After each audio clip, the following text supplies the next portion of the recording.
Hey, everybody, just going to take a quick break from the show to get you styled up with Stitch Fix. Shopping's hard. It's hard. With Stitch Fix, you get a stylist, though, who understands your style, your size, your budget, and they do all the shopping for you. Wow. This is excellent. Shopping, I'm telling you, shopping and figure out your style, it's overwhelming. Let somebody help you when it comes to getting dressed. We don't know what we're doing, so we let Stitch Fix help us out. A Stitch Fix stylist there.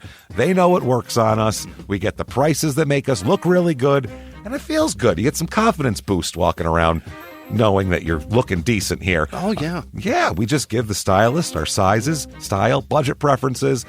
We order boxes when we want, how we want, no subscription or any of that required. And they send called Just For Me pieces as well. Like, maybe you'd like this, and it's awesome. Outfit recommendations, styling tips. You keep what you love, you send back the rest. It's super easy. Yep. You can do it, and we are doing it because it's excellent. Personal styling for everyone. Get started today at stitchfix.com/STM. That's stitchfix.com/STM. Now back to the show.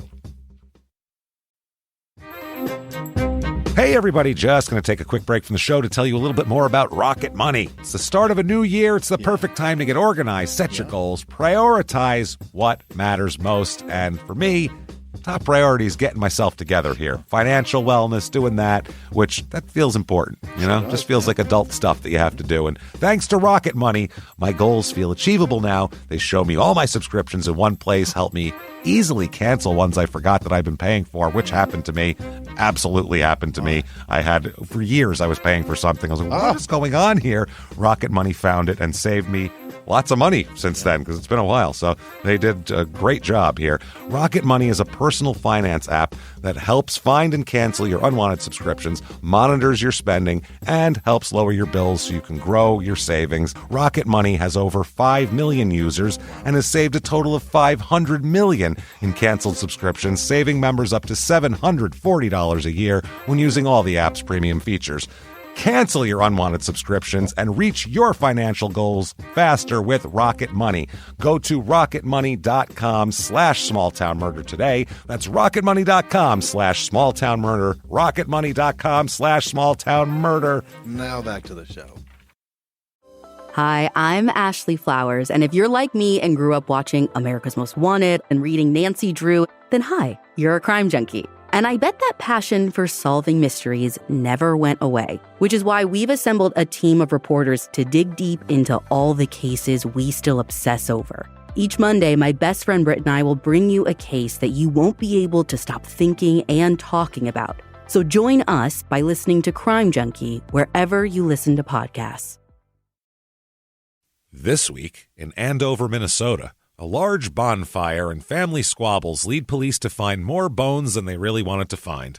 Welcome to Small Town Murder.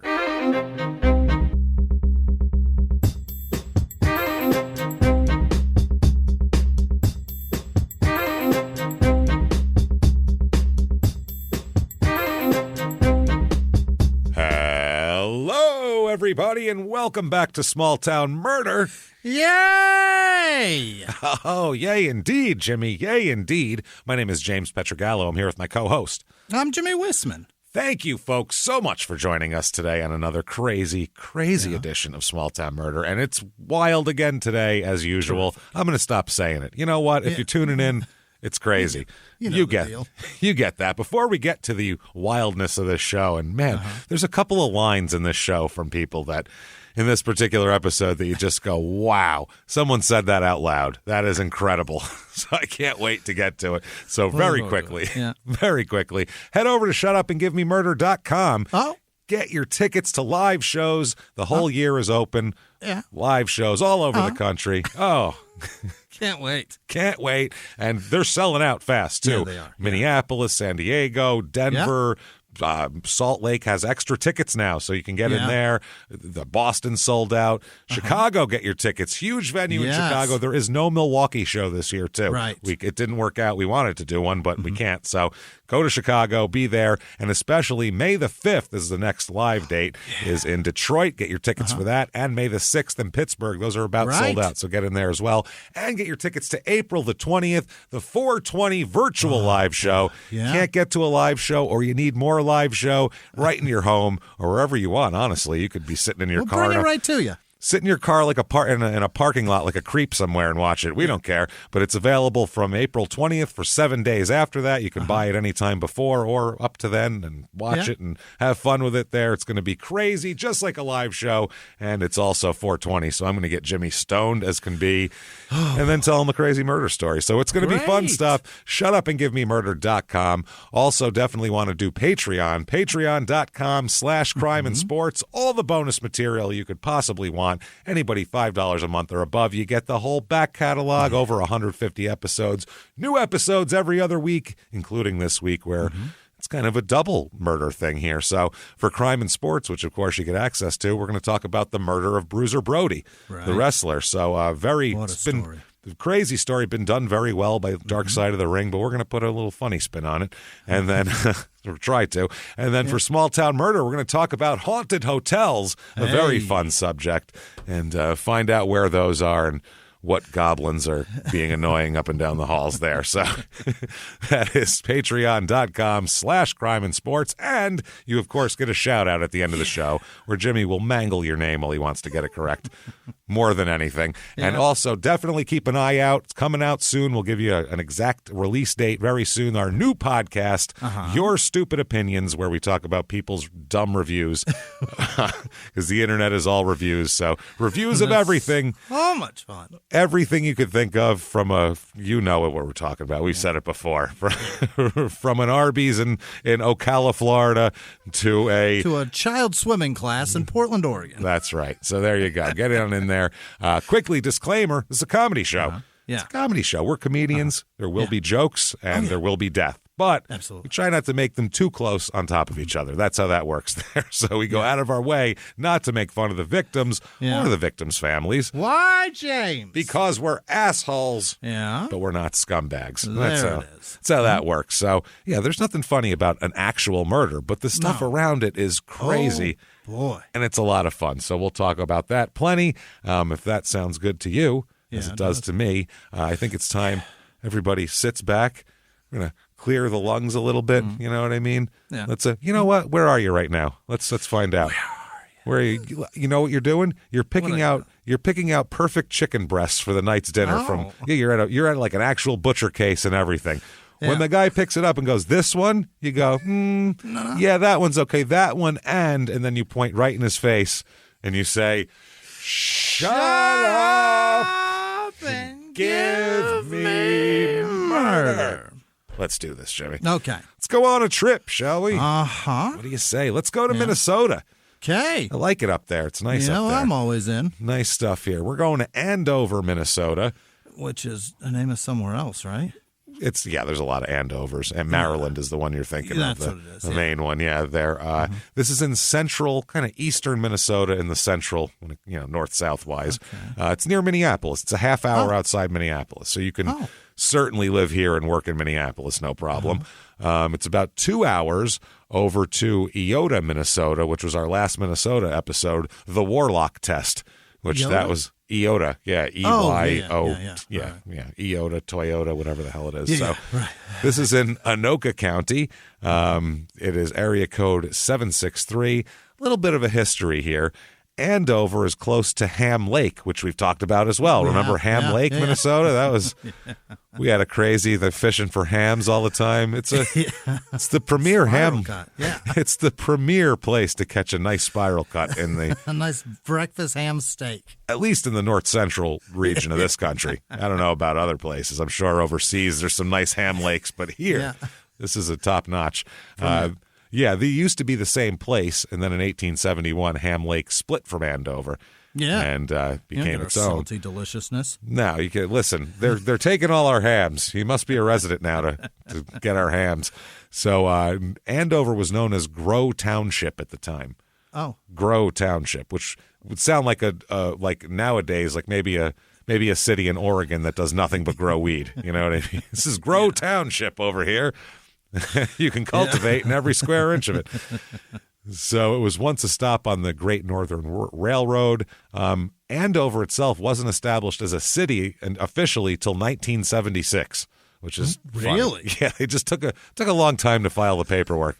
Took about 100 years or so to get that paperwork The in. Camaro exists, and now we've got a town here. Listen, Jimmy, you know how paperwork is. You go get the papers and they sit around for a while. They get shuffled under something on a desk for, 8, 9, 10 decades. And then you go, oh, shit, we're not a town yet. We should probably We do never that. filed that? Yeah, God damn it. Be nice to have our own, sewage, wouldn't it? Yeah, that we control. Let's do that. Smokey and the Bandit exists, for Christ's sake. Yeah. Let's get cop cars with our name on it. That'd be kind of neat, right? Be fun. I mean, for Christ's sake, the fucking John Lennon's almost dead here. Let's get this going. Almost dead. He's going to be dead very soon. That is fascinating. So there's myths around the origins of the name Andover.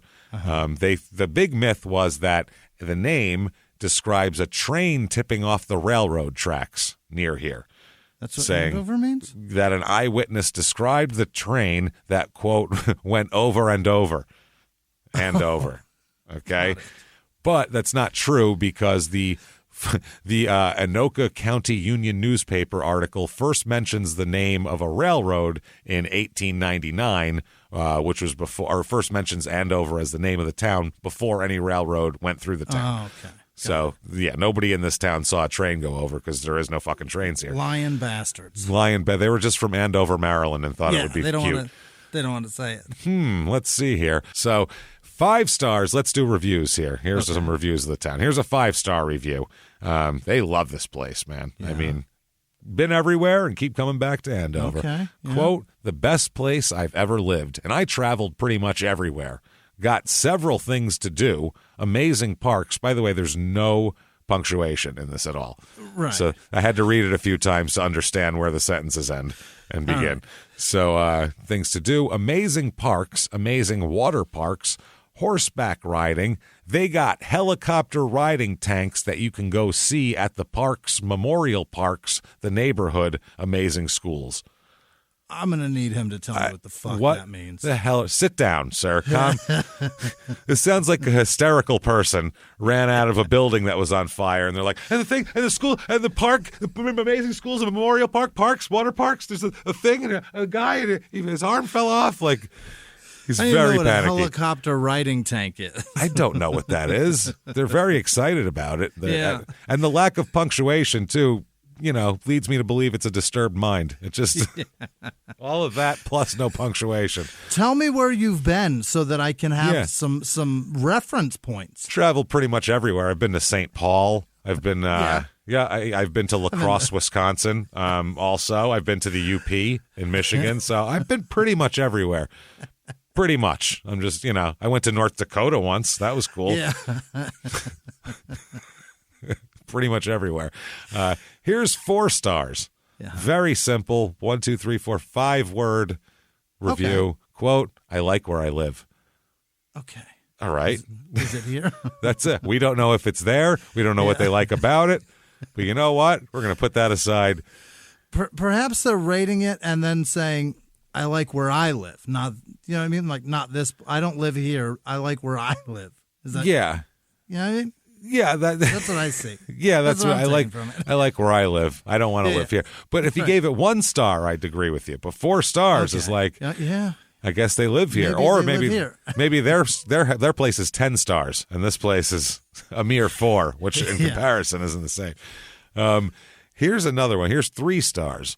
We have a pool and a museum and a theater, though. If you want events and stuff, I'd suggest St. Paul or Minneapolis. That is the most confusing sentence structure I've ever heard. We have a pool and a museum and a theater, though if you want events and stuff, I'd suggest St. Paul. Go to the city. That would make sense. Now, here's 2 stars. This is very, very short here, too. Mm-hmm. There isn't very much to do. There isn't very much to Andover, the smallest city nearby. All brand new. Doesn't feel homey. More like Housewives. Is that a haiku? I think it's a haiku. I think they just wrote a friend. I think there's a pool. They said, and what else was there? And a museum and a museum. Yeah. So I mean, what the fuck are you complaining about? What more do you want? Doesn't feel homey. More like Housewives. These are all sentences, so it's got to be a haiku. I feel like maybe there's something in there I'm not seeing. People in this town, plenty of people, 32,471. So Yeah, that's a lot. you can have some stuff. By the way, you're a half hour from Minneapolis, so any of these things you're complaining about are a half hour away from you. So you And really St. could Paul's shut up. right there. You've They're got both. right there. Everything. Yeah. Male, female is about normal. It's pretty much 50-50. Median age is pretty close. It's 39.1. The lot of married people. This is a suburb family type of deal here. 62% married, lower divorce rate. 44% are married with children, so it's all that's high. All that's high, and the divorce rate's low. Race of this town, 89.7% white. So let's, Minnesota, 3% black. Okay. So I don't know if Kirby Puckett's eventual offspring live playing, here. yeah. I don't know how many black people are in Minnesota, but you don't see a lot of black people when you go to Minnesota. That I do know. That is fascinating, isn't it? Yeah. Because we didn't see any. I remember the one show, and I opened the show with "Where do you keep your black people?" and it got a big laugh. So I feel like there's not a lot of black people there. Well, there's always a joke about you got Kirby Puckett and Prince. Right. Where are the rest What's of the going black on? people? Right. Yeah. 1.9% Asian is there's a lot of Asian people in Minneapolis. Huge Asian community there, and 3.1% Hispanic here. So not really very diverse. And religion, 50% religious here in this place here. Yeah, and they're spread around pretty good. Most of them are going to be Lutherans and Catholics. So you get the Lutherans like Drop Dead Gorgeous. And I've been asked specifically multiple times to force you to watch Drop Dead Gorgeous. I don't know how to find it. We will find it. It's on there somewhere. You have an Apple TV. Go on that little Is it on search there? one. Yeah, just go to the little magnifying glass search thing and just type it in, and it'll show you where it is. You need to buy, and especially after this, because I'll make a bunch of references because it's the most great. Minnesota thing ever. But there's also Catholics here. Catholics are the Baptists of the North, as we know. Yeah, they are. Yeah. Even up here, 0.0% Jewish though. Not into that apparently. Really? It's kind of a Nordic area. I don't know if Nordic or it's very tall and blonde. A lot of tall blonde people from this area. Norwegian folks. A lot of Vikings. There you go. Hey, Norwegian there you go. and up there. They do have a football team named after those people. That's what I mean. So it goes.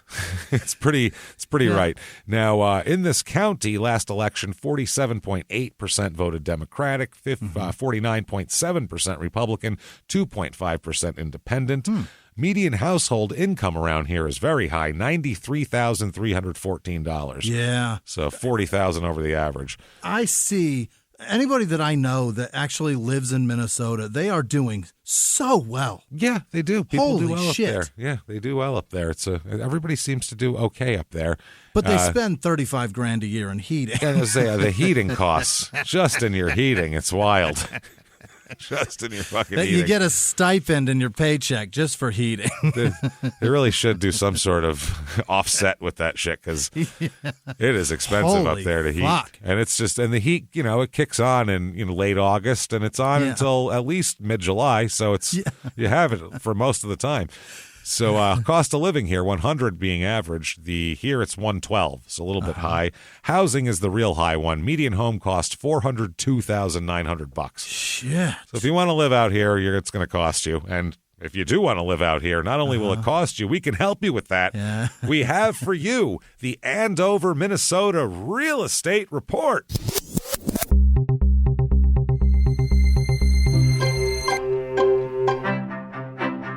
Your average two-bedroom rental here, quite pricey, well above the national average, $1,980. So $2,000. $2,000 for a two-bedroom apartment is pricey. Oh.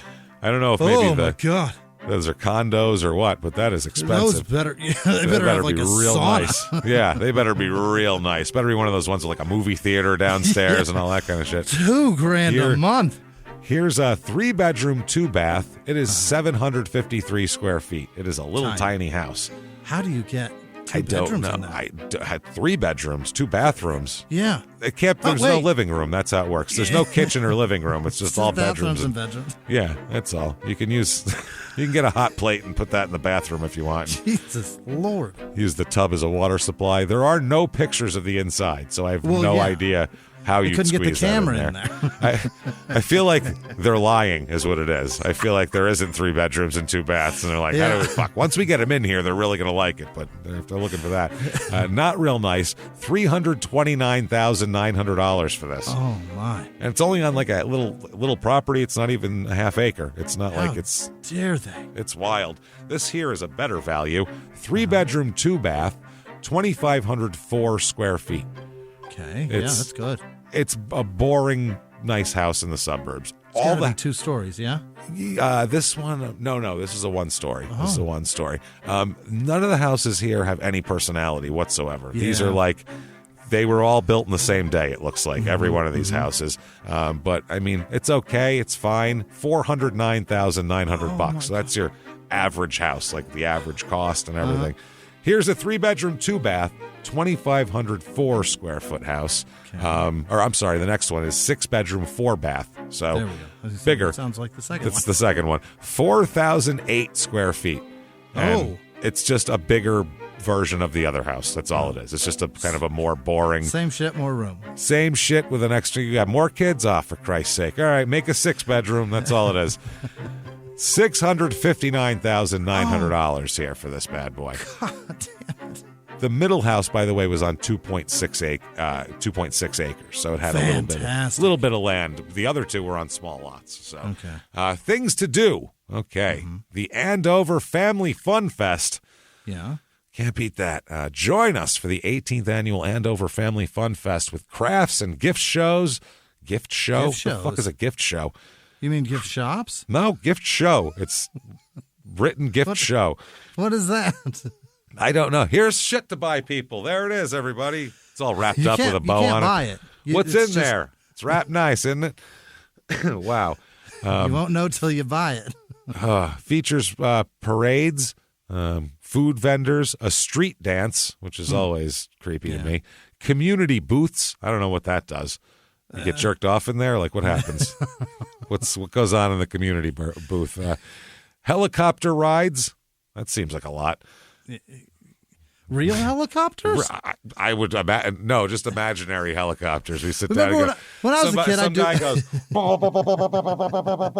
what do you think, kids? Having fun? Somebody grabs an arm and a leg and spins you around. Maybe. Somebody goes, ba, ba, ba, ba, ba.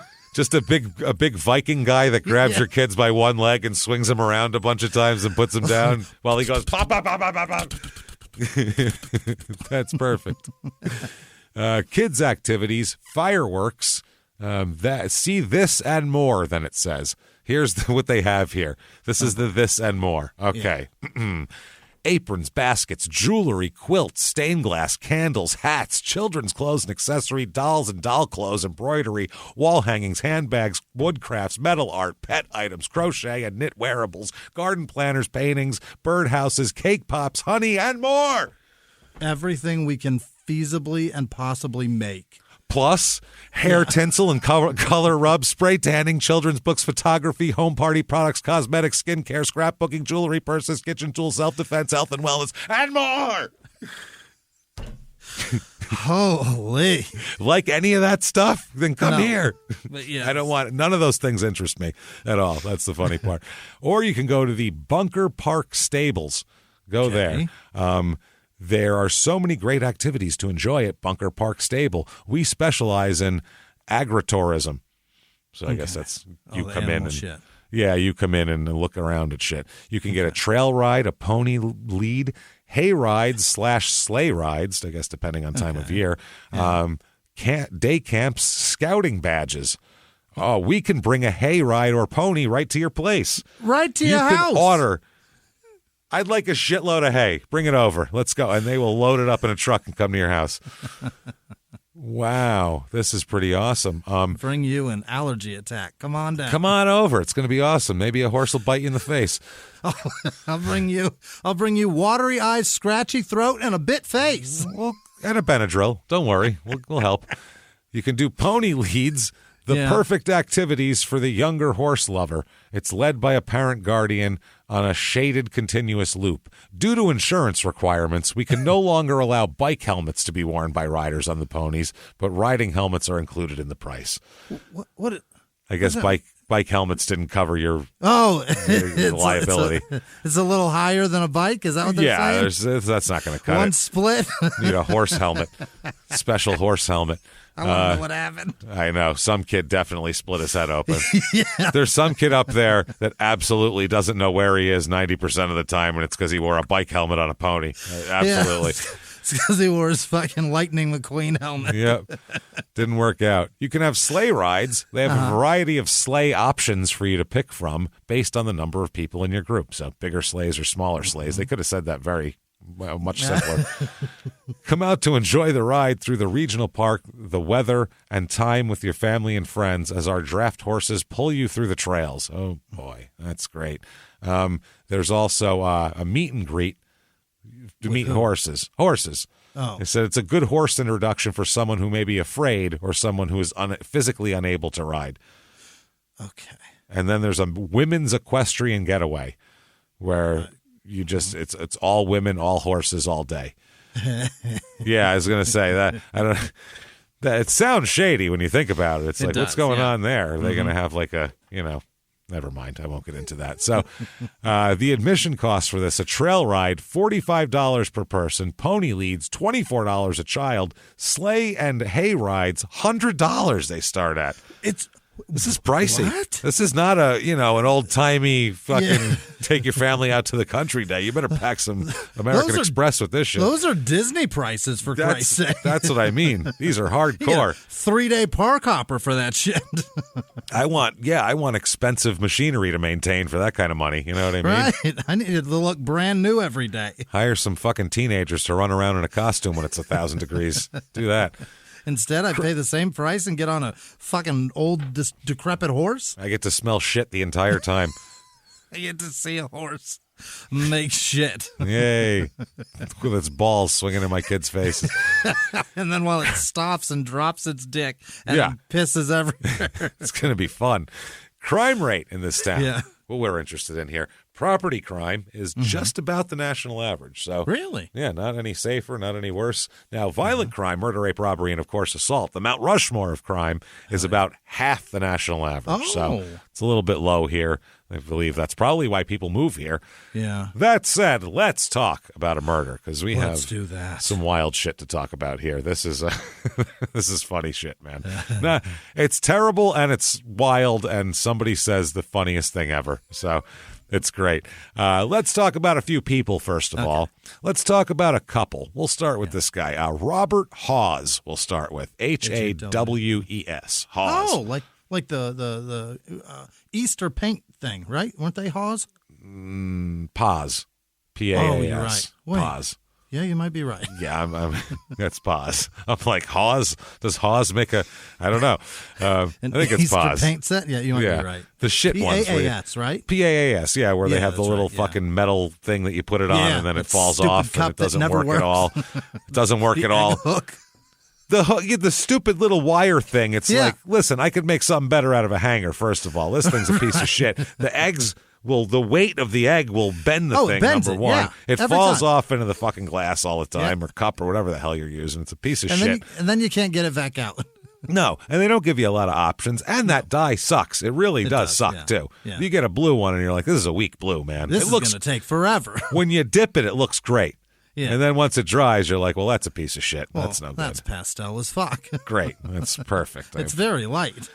There's no, nothing you could do with it. It's a piece of crap. It's like those pumpkin carving kits that are just like the three little things that don't actually cut pumpkin, like the little 3 saw. fake knives. Yeah, 3 fake knives. Here, give these to your kids so they can be frustrated. Right. These won't cut your kids. They won't cut a fucking pumpkin. Yeah. Of course they won't cut my kid. You ever felt a pumpkin? It's pretty tough. It's tougher than skin. So you're going to need something that can absolutely cut my kid's, cut his whole arm off with something that gets in a pumpkin. Right. You got to give me it, though.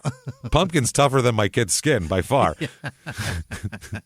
So Robert Hawes is born in 1924.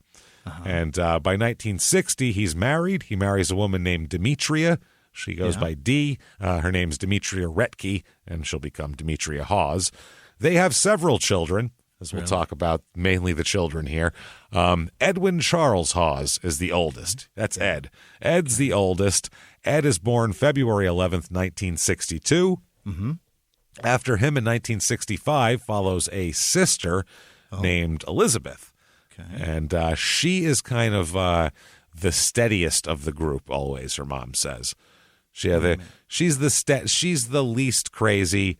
Yeah. She's a middle child and a girl. So in a relationship where she's the middle and the two are boys, she's like the sane one. You know what I mean? Like, oh, those boys are crazy, but she's the dependable one. That's kind of how that goes. And Elizabeth and Edwin have a very close relationship. Okay. Ed and Elizabeth. They took piano lessons together. They attended church functions together. They're less than 3 years apart. So right. That makes it easy. Yeah, you have to kind of, you keep an eye on your little sister and you bunch them up together, especially back then in the 60s while you were having a 12 martini dinner. You were like, keep an eye on your sister. He's okay. He'll be fine with her. It's okay. I gave him some fireworks to play with. Anyway, Khrushchev is an asshole. It is fascinating how strong those fucking things are. Oh, yeah. Holy. They look delicious, though. They fucking are. I like anything that comes with olives in it. That's tremendous. I love a green olive. Give me, Looks like olive water. I'll suck that down. With like icy, if it's cold, you're like, look at that. It's like icy olive water. Give me that shit. Yeah. And then you hammer it and you're like, oh boy, we're going to have a ride today. Well, it's such a small glass and a lot of booze stuffed in that small glass. If you get like a bigger glass that's mixed with a bunch of shit, there's, a tumbler, more diluted. Those, it doesn't look as it's usually not as scary because there's more whatever mixer or whatever in it. Yeah, you're throwing juices in there and shit. Martini is fucking all booze. Yeah, this is just a booze and an olive. There you go. When you come out and the olives like looks like a raisin, you're like, this is a problem. This is too strong. Uh-oh. So, yeah, they did all that together. And as they grew up, too, they included each other in their activities. Sure. Elizabeth did theater productions. She put on theater productions, and her brother Ed helped out with a couple of those and, that sort of shit. And when he gets married later on, she helped plan his wedding and everything. So, yeah, they're very close. And they help each other with everything. And Ed has a young daughter eventually, and Elizabeth is, it's Aunt Elizabeth. She's really into the young daughter, her niece, and she would watch the kid while Edwin was busy sometimes. She'd take her for a whole weekend and, hey, it's going to be a girls' weekend. He named his daughter after her. That's a big deal. No, their daughter's not named Elizabeth. Oh, I thought you said Ann Elizabeth. No, Elizabeth. Oh, got it. Okay. Yeah, no. Not Anna. No. Just say Anne at that point because those names. That's not Mary Ann. That doesn't flow together. Ann Elizabeth is just two names. Yeah, that doesn't work. It's two vowels that start them. That's not good. That doesn't work. They don't flow together at all. No. Hey, everybody, just going to take a quick break from the show to tell you about the safest sponsor ever, Simply Safe. Absolutely. These people will keep you safe. It's amazing. You know that every 26 seconds a burglary takes place in the United States, according to the FBI. That means that by the time this podcast is over, dozens and dozens of homes will have been targeted, ransacked. God knows what happens here. So protect your home before it's too late with Simply Safe proactive security system. Simply Safe helps stop threats before they even have a chance to break in. Named Best Home Security System by U.S. News and World Report 5 years in a row. And by us for about the last 8 years as well. If you trust us, believe me, you want Simply Safe. So visit simplysafe.com/small to claim 50% off a new system with professional monitoring plan and your first month free. That's simplysafe.com/small. There's no safe like Simply Safe. Now back to the show. Hey, everybody. Just going to take a quick break from the show to tell you a little bit about Sono Bello. The most known secret with celebrities and influencers and all these famous people is so many of them have had lipo. They've had lipo, whether it's a little touch up here or a total makeover. Yeah. Nobody has a perfect body. That's the thing. No. They may look like it on TV, but there's things that help that. Absolutely. Lipo now has changed, and Sono Bello's been at the forefront with using LAL technology and getting those beautiful and natural outcomes for each person. Looking real natural. Our friends at Sono Bello are offering their best deal. You're now included in their winter savings event, but appointments are limited, so please get on this. Sono Bello doctors are masters in micro-laser fat removal, a brilliant technique that removes stubborn fat permanently. Wherever your problem areas are, tummy, love handles, thighs, arms, it's gone in one comfortable visit. Eating healthy and workouts are great. Keep doing that, but if you want to lose that stubborn fat in one visit, check out Sono Bello. Save big during their winter savings event. Schedule your free consultation now at sonobello.com/smalltownmurder. That's sonobello.com/smalltownmurder. Now back to the show. The mom, Demetria, described Elizabeth as, quote, the family's problem solver and social director, and also the most dependable of her 4 children. Okay. As well. The dependable is really the one that comes to mind here because the rest of them are a little flighty, as we'll find out. Really? Andrew comes along in 1972, so 10 years younger than Ed, which 10 years is a big difference in age. Yeah, it is. It's less of you don't really like scheme and scam together when you're 10 years apart. My brother's 9 years younger than me, and it's, I didn't scam and scheme with him. I just... No. He was Watch like out for him. Yeah, he's a little kid that you're watching out for when you're growing up. You're not looking at it like that. So Andrew, like we said, born there. Andrew's a very interesting fellow who we'll talk plenty about in a little while. Oh. And then after that, another daughter named Stephanie comes over, and she's probably, I believe, the smartest one in the group because out of everything we're going to talk about, her name never comes up because she's not involved in any of this shit. So Nothing. She's the smart one. Let's just say that. Stephanie, good job staying out of this fucking She's mess. a good kid. Apparently, I don't know about good, but certainly smart. She realized that I am staying away from this sibling drama. Okay. This is a family that is, the siblings are over enmeshed in each other's shit.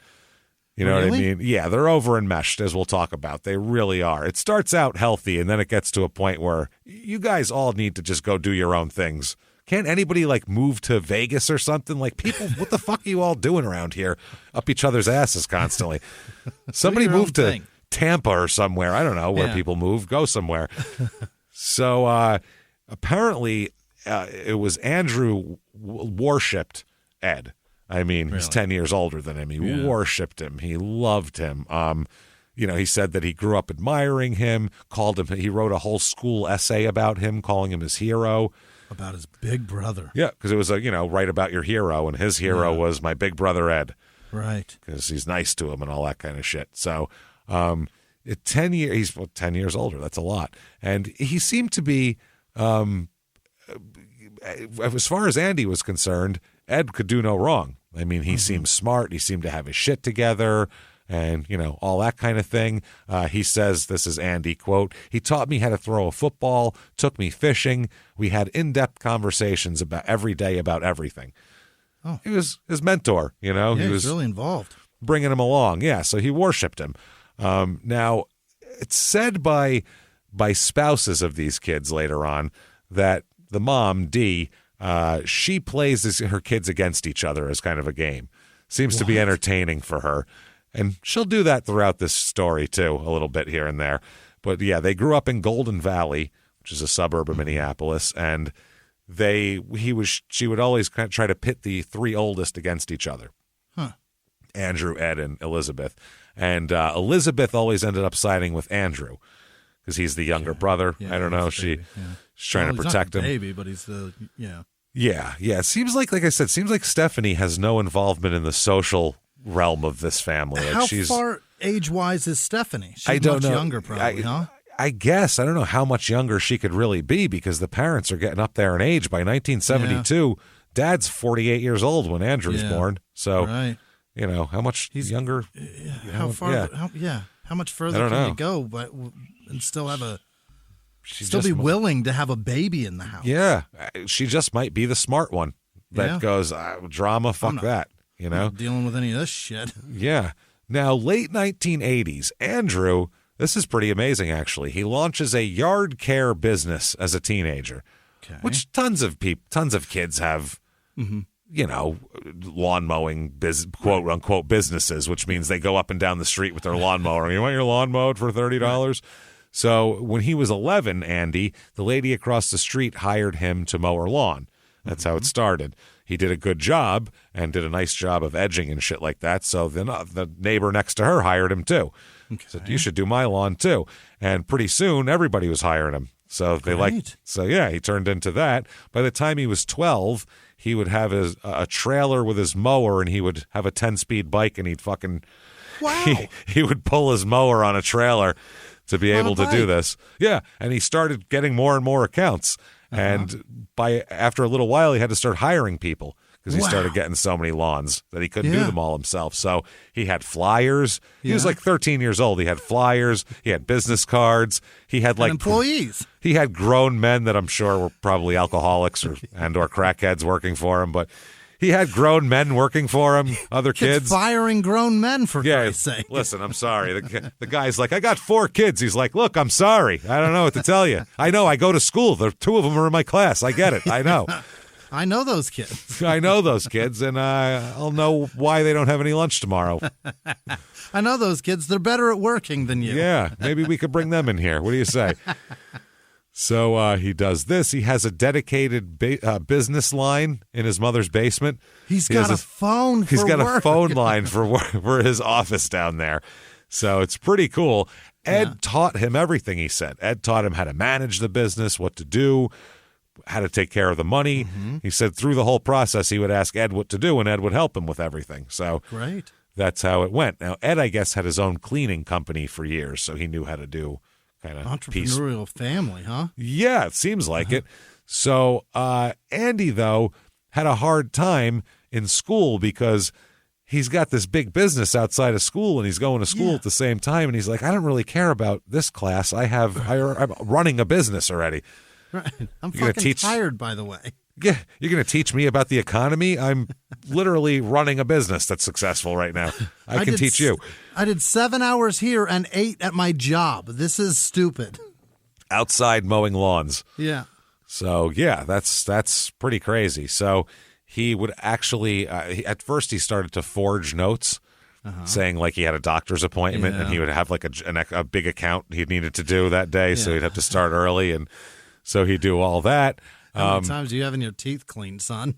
Jesus Christ. No shit. Gee, what happened now? Wow, this is crazy. Again?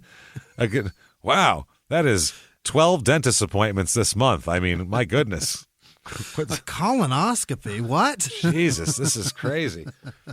Why are you having open heart surgery? You're 11 and you seem very healthy. Saw you playing basketball with the other kids yesterday. What's going on? You're going to need a 3-month break to recover? This is wild. Holy shit. How'd you get syphilis? This is weird. So so he had to end up, basically he had to start going to school. Kids were getting, the parents were getting mad. So Ed realized that this kid's business was more successful than his. Yeah. So Ed sold his cleaning company to his sister Elizabeth, and Ed joins the Hawes Lawn Service. He's in on that, huh? He's going to join he's got to help his little brother while he goes to school. The teachers are starting not to believe the notes after 14 of his grandparents died. Yeah. They thought that was odd. So he had to stop making excuses. That is a very broken home. Yeah, this is your 8th grandmother to die. What's going on, son? I feel like there's something you're not telling us. So they hired telemarketers at some point. Wow. Oh, yeah, they had telemarketers. They ended up, they bought out a competitor who had been around for 30 years. Yeah, some established competitor. Some 55-year-old guy who decided to just say, fuck it, I guess I'll retire now rather than compete with these kids. So, some 55-year-old man answered the phone to a 12-year-old going, listen, old man. Yeah. This town's not big enough for the two of us. Yeah, listen, pal. We got to talk right now. So they do. They do that. They eventually got a warehouse in Minneapolis to store all their equipment. Holy shit. This becomes a big company. This isn't, at a mom's basement anymore. They have offices. It becomes very big. This is the family business here. And Ed was helping the business a lot, helping on the business end, doing all this kind of shit. The mother and grandmother now, Dee and her mother, asked Ed, could you manage our investments since you're doing a good job with the money here? Would you take over our stuff because we don't know what we're doing? And Andy said it was his expertise. He's a genius. I felt lucky to have him there helping me do this. It was a match made in heaven as far as I thought. Right. So, shit, Andy's loves his brother, obviously. And it got huge. The business got super huge. Ed at one point gets married, has a daughter, like we said. He gets married to a woman named Christina. Now, 2005 comes around, and, Andrew's only 33 at this point. But he develops thyroid problems. Oh, no. Now, and then he's diagnosed as a diabetic also. Oh, so shit. His health is quite precarious from here on out, Andy. Kid's been celebrating with a lot of Cokes. It's just been Cokes and Coke and everything else. He's really let himself go, man. Yeah, it's hard to take care of your health when you're successful at 13. Yeah, all those ham sandwich lunches on the job site he was having. You can have a lot of those, and Mom can't tell me shit because I'm more successful than her, and I'm 15. I have a dedicated phone line in her basement. So I feel like it's going to work out better for me. He also gets a fiance as well, named Christina Dorrenden. So he's got a fiance who's a few years younger than him. He's doing all right for himself here. She's 29 later. So what is she? She's 3 years younger than him. Anyway, he ends up, once he's sick, he has to take a leave of absence from the lawn service. Yeah. He's all fucked up. He's got to get his health right. So 18 months he takes off. Jesus. That's a long vacation, or not a vacation, but a long sabbatical there. So that tells you how serious this is. He's got serious health conditions. He's really got to get his shit together. So that happens in 2005. Then by the spring of 2007, some problems start to emerge in the kind of family business here. Okay. Little bit here. So he, for 18 months, like we said, he was gone. Once he comes back, Andy and his girlfriend start looking. They needed to look for some records on a computer, like a rarely used computer in their office, just not very seldom used. They were stored there. So he turned it on and noticed that Ed has been using this computer a lot, and it has a lot of the books on there. And it's a different version of the books than he's been seeing. That he's been presenting, huh? Yes.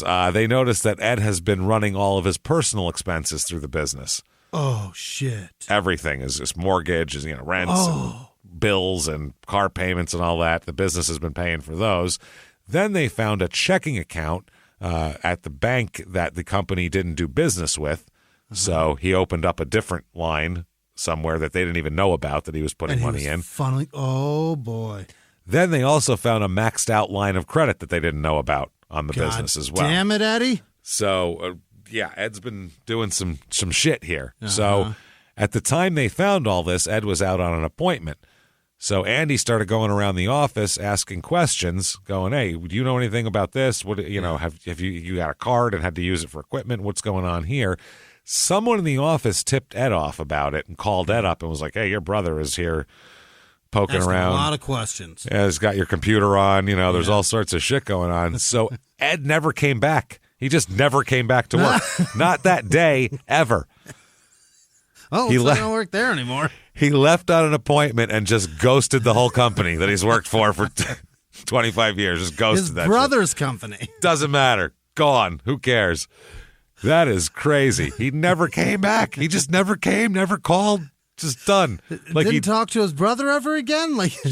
Nope. Just like it was a girl he'd lost interest in. Just quote, this is from Andy. He just didn't show up the next day. He just didn't show up the day after that. He didn't return phone calls. There was no contact, period. Holy shit. So he knew he did a lot of bad shit. It was too much to even explain away or lie about it. You know what I'm saying? Yeah, he doesn't even want to have that conversation. He was like, "Oh, I can't explain that." Every conversation, every question I'm asked is going to end with, "And I stole that." And I stole that. Because when he started stealing, he probably had, at first you have, I assume, a lie to cover that as you're doing it. Well, if I'm asked about it, I'll do this. And if I'm asked about it. But at some point it grows so big where you just go, I don't know. At some point it's like John Wayne Gacy with 30 people buried under the house where you just go, I don't know. Once you start poking around down there, I don't even know what to say anymore. The whole thing is a fucking mess. I don't know. Yeah, arrest me. It's too much to deal with at that point. So Andy ended up ransacking his brother's office and, looking for more evidence. Yeah. Andy also left a threatening note as well Okay. at Ed's house, saying, fucking, I'm going to get you. Call me, motherfucker. I'm going to get you, Ed, you son of a bitch. Yeah. What's wrong with you? So not wonderful. Now, while this is going on, Ed still has power of attorney over his now 100-year-old grandmother's estate as well. Oh. And the mom's estate. So they found out that Edwin, who has power of attorney of his grandmother's estate, had sold her stocks, like her, blue chip shit that, all the shit all the old lady stuff. Yeah. all the old lady stocks, believed to be worth about $600,000 to $1 million, somewhere in that range. What is Ed getting into? Dude, Ed has got to have. Well, we'll talk about it. You think Ed would have like a coke problem or ladies Gambling, or he likes going to Vegas and getting some showgirls or something, but no, it's not even that. Ed's into blowjobs and cocaine. Super into day trading. That's what he likes. Oh, and he's no good at it? No, he's not good. No one's good at that, for the most part. There's a couple people who are, but the only reason they make money is because no one else is good at it. That's why. Right. If everyone was good at it, no one would make any money. It would be pointless. He's just gambling with the stock market every day. Yeah, fucking around with my other God. people's money. It's fucking crazy. So, he had used $600,000, even emptied her burial fund. Not only her stocks, everything. Her fucking funeral fund, She's 10 grand that she left to stay get buried. above ground because of him. That's it. Now we got to keep her in the yard because of you. You got to keep staying alive, Grandma. Grandma, I'm Get buried. sorry. We can't afford to. Hang on, Grandma. Keep breathing, lady. Wow. He drained his mother's retirement account. Oh, my God. As well, his mother said, I was stunned. I could not believe it at first. He took advantage of us. His family. Yeah. His family. Oh, God. This is wild, man. I'm Ed has sorry, lost Mom. his mind. I bought so much Radio Shack. This is, because Circuit City I felt like it was going to bounce back. I just It did. felt good. I felt like Lehman Brothers was a good bet. I don't know what it was. Jim Cramer told me it was a good bet, so I figured, why not? He yelled it at me for like 30 minutes, and I said, oh, fuck it, I'll buy it. And then, well, what do you know? Everybody needs electricity. How was I supposed to know Enron was going to do this? Yeah, God damn it. WorldCom seemed like such a solid company. Just don't know what happened. So this is fucking crazy here. They're all angry, and this is the behavior of someone who has like a raging coke problem in like the 80s. Like that's the type of behavior. Like, oh man, I blew through $1 million in 6 months or something. But this is day trading. I guess day trading is the same as gambling if you're not good at it. It sure is, yeah. And, if it's not your profession, it's the same as you might as well be going to a casino. Everybody's heard that story of somebody that's bought a stock and then made a bunch of money off of it. Yeah, yeah. And he probably expected that one would pay off and eventually I'd get all that money back that I've lost and I'll cover it. It's not a big deal. Eventually, I will. The slot machine will hit. Eventually, I'll get the hand I want. I'll get 21. I'll get that's what keeps. Yeah, that's what keeps them going. Whole cities live on that bet of thrive. I think it's going to happen. It's going to happen. They've fucking put up fountains for it. No shit. Oh my God. A loan also was taken out on his grandmother's home. On her home. He's taking. Okay. He's going to get his 100-year-old grandmother thrown out of her house. He's burned through so much money. So much. Now he's so down. He's taking, and that he'll have to pay back. You know what? I would say take the house first before you take the burial fund. Like, she's not going to live that much longer, but her eternal resting spot, at least give her that, for Christ's sake. Holy. Here on Earth, she could stay in someone's extra bedroom, but after that, we really need to get her in the ground, I feel like. It's all set. It's all set. So she did that after finding out about the missing money. The mom, Dee, she checked what had been a $20,000 retirement fund for her and her husband that he had been handling, and she said, quote, there was probably $2 or $3 in that account. $3. Drained it. So that is fucking crazy. They asked at one point when she was asked by a friend, why did Ed leave the lawn care business? I thought he was running it. She said, quote, I would say the word would be embezzlement. Yeah. We learned about many things about his work behaviors at the business, and they said it's been an ongoing nightmare. Wow. Now, there's a big rumor that Andrew claimed that Ed stole money. Obviously, he did, and that Ed chased him out of the business at gunpoint. Somebody said, but that's not what happened. Everybody said he never came back to the office. Period. That was that. It's an even better story, actually. Yeah, ghosting your whole family after 20 years of being in a business is the weirdest shit ever. That's crazy. That's a funny story. To not even show up and be like, "What are you talking about?" I make up some guy that you let help out some money. Yeah. Make something up to give yourself some breathing room. This guy just goes, "I'm never going back. Fuck it." Thelma and Louise's it off a cliff. Andy didn't even have a chance to gunpoint him. No, he couldn't find him. He wrote him threatening letters like, "I'd love to chase you out of this building at gunpoint if I could find your pussy ass. Let's Come go back so I can make good on these rumors." Yeah, I want people to know.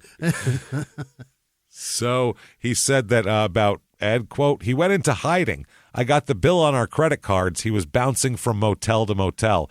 He was still using company credit cards to bounce from motel to motel." Why are those cards open for him? So they could try to track him down. Smart move. That's why they were like, if point. we keep the cards open, then we know what motels he's at Yeah. the next day after he's already there and gone. So Soup kitchens don't keep a daily log. no. Now, Ed ends up filing an order of protection against his brother and sister, against Elizabeth and Andrew, because Elizabeth took Andrew's side. That's some balls to go to the police for protection when you are a criminal. Well, why do they want to hurt you? Well, I stole everything. I drained my brother's business that he's had since he was 12. My grandmother doesn't have a hole in the ground anymore that we were supposed to go in. Took all my mom's money, shit like that. They'd probably be like, "Sounds like you deserve it, son." Yeah. Matter of fact, we're going to give you a room. You don't need a hotel tonight. Yeah. Hey, sounds like you got it. Whatever the hell that is coming to you, right? We'll check you right in. Why do they want to murk you? I want to talk about that so little. I won't even talk to these people ever again. ever again. I'm not sure because I haven't spoken to them. I won't talk to them about it. What makes you think I'm going to tell you? Yeah. Could have something to do with the every drop of wealth that our family had I have drained and thrown in the garbage. That could be part of it. Why do they want to hurt you? I plead the fifth. Yeah. Matter of fact, add Grandma to that list, too. I know she's 100, but I'd like to... She's awfully angry. I don't know if you plead the fifth and get a protection order. Well, they threatened him, though. They leave notes but still threatening physical violence. So... the cops, unless there's charges filed by saying that he embezzled something, he's just a guy that's getting notes with someone saying they're going to kill him all over the place. So why would you not? I don't know. It doesn't matter what the reasoning is. They don't go, "Well, he kind of deserves it, so no restraining order." That's not part of it. Imagine if a woman went to a restraining order against her boyfriend. You'd be like, "Yeah, she sounds like a bitch, so nope, not going to let you do that, lady." That wouldn't work. If she told him, "I embezzled millions of dollars," they might arrest her. They might, but he's not going to say that. It doesn't matter what he did. They don't ask, "Why are they mad at you?" That's not part of the restraining order. That's not part of the investigation? What are they? The fact that he's threatening you is enough to get a restraining order. It doesn't matter why. You can say, "We've had a beef. There's a disagreement over the family business." You can lie. You don't have to say, "Because I stole $1 million from them." I don't think that's what he said. I think you know that part of it so bad. Yeah, that was so. I really do. Ed ended up, he was writing letters to Andy, trying to make up with him. Oh, really? What he was doing. Yes. He said that. Now, we'll talk about, but the family went to several law enforcement agencies trying to get charges filed against Ed, and nobody would file charges against him for it.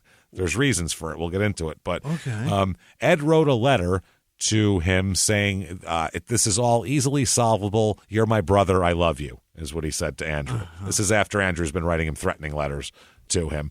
But they weren't, the mom said they weren't going to listen at all to that. They weren't trying to hear that shit. You can't bury grandma. It's not easily fixed. No, that's fucking awful. So this is in addition to the families trying to keep the business running and shit like that. Any money that they have, the grandma, mom, everybody's trying to pump money into the business because the business is kind of keeping everybody afloat here. So while this is going on, Ed leaves and he goes and works for another company, a different lawn care company here, and begins taking clients from his brother. Oh, Starts stealing clients. So, the people, he worked for 18 months at this other place, and they said, quote, this is Green Garden Landscaping he went to.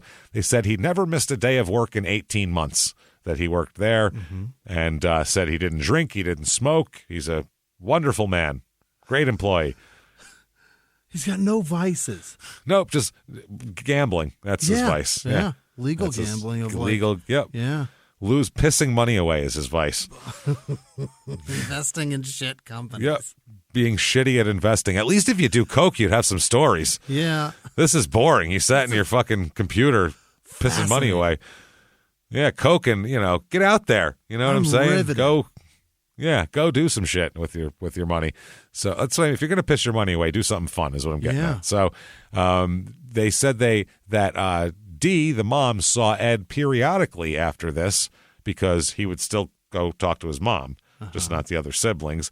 And he was, at some point here, planning to move into Dee's home. So he was going to move in there, Ed was. Also a big sticking point, and this is the big one here, Ed continues to drive a Volkswagen Passat that is owned and insured by the lawn service company.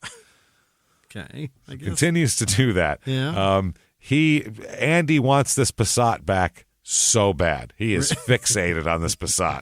We are the Passat. getting that Passat back like nobody's fucking business. Contacted the Golden Valley Police Department, and they told him, well, we can't do anything about it. I mean, he's got the keys. You handed them to him legally. Yeah. All that kind of thing. You should confront him and try to take the car. That's what the cops told him. I don't know. Maybe try a fist fight. See how that works. I'm not sure, but confront him. Good advice, everybody. I am shocked. Wow, this is excellent police work there. So they want Ed charged, though. Andy and Elizabeth file a complaint in October 2007 with the police in Robbinsdale, where their grandmother lived, saying that Ed stole money from her. That's, I guess, the company money. Technically, he had a right to do what he was doing, and there's a lot of gray areas, but they said he stole money from, did not take his fiduciary responsibility seriously or whatever. So they supplied police with a huge binder of papers with all this shit, and forensic accountants they hired to produce all this shit to show what he did, and the department turned it over to the Minnesota Financial Crimes Task Force. So because there's like accountants there, you can't give an average street cop a bunch of books and tell him, look what he did. They'd be like, wow, yeah, there's a lot of 1s and 3s and 4s in there. I don't know what happened. Those are all numbers. Wow, look at that. Hey, Bob, take a look at this. Ooh, my, look at that. Look at that big number. Subtract that big number. Oh, but that makes a smaller number. And that's no insult to them, because if you gave those books to me and Jimmie, we'd look at them and be like, whoa, this is why I don't do adult things. This is why I'm a comedian. Financial I don't know what crimes this means.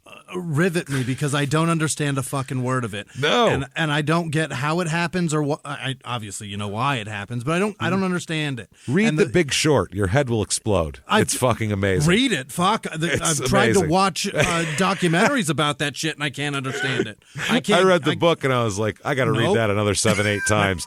I still don't understand what the hell happened. I can't keep up. Exactly. I'm not smart enough to understand. No. I'm not financially savvy enough to even know what half these things are. So now the agent who examined the documents, a guy named Glenn Bona, he said that it looked possible that Ed had taken money from his grandmother, but it was a tough case to make because of a few things. Ed had power of attorney to move his grandmother's money at will if he thought it was in her best interest. So they said that Bona believed that Ed had improperly taken at least $80,000, but the transactions he identified took place more than 6 years earlier, so there's a statute of limitations problems. Yeah, right. And then some of them, if he invested them in stocks that didn't work, that could be considered that's within his rights to move the money to a place he thought it was a better investment. Just because it doesn't work out doesn't mean that it's a criminal act. I thought it was going to work. I was wrong. Yeah. Now, that's what he could say anyway. So they said that the U.S. Attorney's Office also not interested in pursuing the case. Yeah. So they were like, fuck. The kids were super pissed. They're like, we can't get any retribution on this guy. He stole our money. He's driving around in our goddamn Passat. This is bullshit. So I need that car that's a tear up from the Jetta back. Come now. on. I really need the slightly larger Jetta. I really do. I need it. So They talked things over with the supervisor of the Financial Crimes Task Force, and they said this officer, the Bona guy, said he wanted to keep trying to help the family, but he couldn't figure it out. He couldn't find a way. At one point, Andy found an envelope at the home of his grandmother addressed to her and Stephen Retke, who was an uncle that died in the late 1960s. Her son. Okay. Inside was a statement from a retirement account. This is fucking wild. A statement from a retirement account his grandmother had no idea existed. Oh, They showed it to her. She's like, I don't know what this is. So Andy concluded that Ed had stole the uncle's identity and used it to establish new accounts. oh my God. So Bona typed the names into Google, and he found a listing for an Elizabeth and Stephen Retke in Alaska. He called their house and he asked to speak to Stephen, but the woman who answered said he's not here right now. He's out panning for gold. For real. What? He's just out panning for gold right now. I'm sorry. This is in 2007, by the way, not 1877. This is. Is that his day job, panning for gold? He's out panning for. That's all. That's what he's doing. I don't know. No, Alaska. So they chatted for a few, and this Bona guy realized that the couple had an account with the investment house in question. Their statement got sent to Robbinsdale by mistake.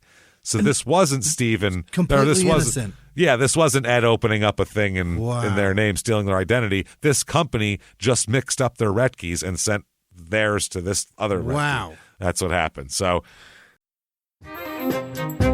Hey, everybody, just going to take a quick break from the show to tell you a little bit more about our stylish friends at Quince. That's right. Let's go elevate your styles, people. Yeah. Get it going. Look good out there. And you can do it now without breaking your wallet, without breaking the bank, because at Quince, you can get high-end, versatile pieces at prices we can all actually afford, which is very nice. You want to get good stuff that lasts and it's good, and they have quality stuff that's very affordable, and you can do like we did, upgrading our stuff here, while still being a very reasonable price. Quince only works with factories that use safe, ethical, responsible manufacturing practices, along with premium fabrics and finishes. It's all quality stuff. You're going to love it. Trust us, it looks good. And I've got the leather jacket. It's a very high-quality item. Real nice, soft leather. Yeah. Jimmie's got his linen pants he's rocking. Yeah. They're terrific. Come on, be like us. Be fashionable. Get in there with Quince. Indulge in affordable luxury. Go to quince.com/smalltownmurder for free shipping on your order and 365-day returns. That's QUINCE.com/smalltownmurder to get free shipping and 365-day returns. Quince.com/smalltownmurder. Now back to the show. Hey, everybody, just going to take a quick break from the show to tell you a little bit about a very cool place, Thrive Market. Yes, we are both looking to get into the healthy swing this year. The problem is I don't know what's in everything, and I don't know if even I'm qualified to even read the labels to know if that's good or that's bad. Right. There's chemicals in things, and there's things floating around. I don't know what I'm doing out there. One of my favorite features, and I know you were talking to me about this, is the Healthy Swap Scanner in the Thrive Market app. Yeah, it's simple. You scan any item, and it'll instantly suggest a cleaner, healthier grocery alternative, it's great. Amazing. Yeah. That's great. Thrive Market also takes the guesswork out of finding these safe, healthy foods. For example, like I'm trying to get my protein intake up for energy. I'm always moving around. I need stuff, and I love that you can filter their site by the high protein options. Nice. It's very cool, and you can personalize this portion, and you can put filters on it. And get ready. You should be ready for a junk-free start to 2025. Get ready for it and head to thrivemarket.com/smalltownmurder and get 30% off your first order plus a free $60 gift. That's THRIVE market.com/smalltownmurder, thrivemarket.com/smalltownmurder. Now back to the show. This poor guy, though, this cop is delving into all this shit. And next thing you know, there's a guy panning for gold, and then none of that works out. And we thought we were on the right track and had him dead to rights with some financial crimes that are easily proven. This is going to be A to B right here. Ouch. Nope, black and white. Nope, fuck, gold panner over here. Prospector Fred is out fucking panning for gold, and we can't see him. We caught an actual prospector. God damn it. 2008. shit. So at one point, and also the cops are starting to think also that Andy has a bit of an obsession with getting Ed here. So they're starting to be like, okay, Andy, calm down. Look, we'll do what we can, but we don't have the same like personal vendetta that you do. Right. We're just looking to see if there's crimes. Our wherewithal and livelihood is not threatened here. No, totally. And then also they say that Andy is just starting to kind of reach for shit. Well, here's an example. Andy told this cop that Ed was trying to poison him by putting, quote, special water in a bottle labeled with Andy's name. Mm-hmm. So the cop was like, okay, this is getting crazy. So the cop said, how about this? You know what I'll do? Because I can get a hold of this guy. You can't, but I can because I'm a cop. I can go over there. He said, I'll try to, what if I broker a mediation? I'll get in between the two of you, sit down with you two, and we'll work this all out. You know, I'll help you. This is not this man's job, by the way. He is a forensic fucking accounting crimes cop. He has nothing to do with this, but he's so annoyed with them. The only way that this is going to stop is if he makes them make up with each other. What if we sit down and talk about it? This is like a parent who's tired of the brothers fighting. That's it. Everybody sit down. I don't care anymore who's right and who's wrong. So he tried to do it. Ed agreed to participate. He said, sure, I'll do it. And then the rest of the family completely refused to participate. Do they want to fix this or not? Apparently not. They just want Ed to get arrested. That's all they want.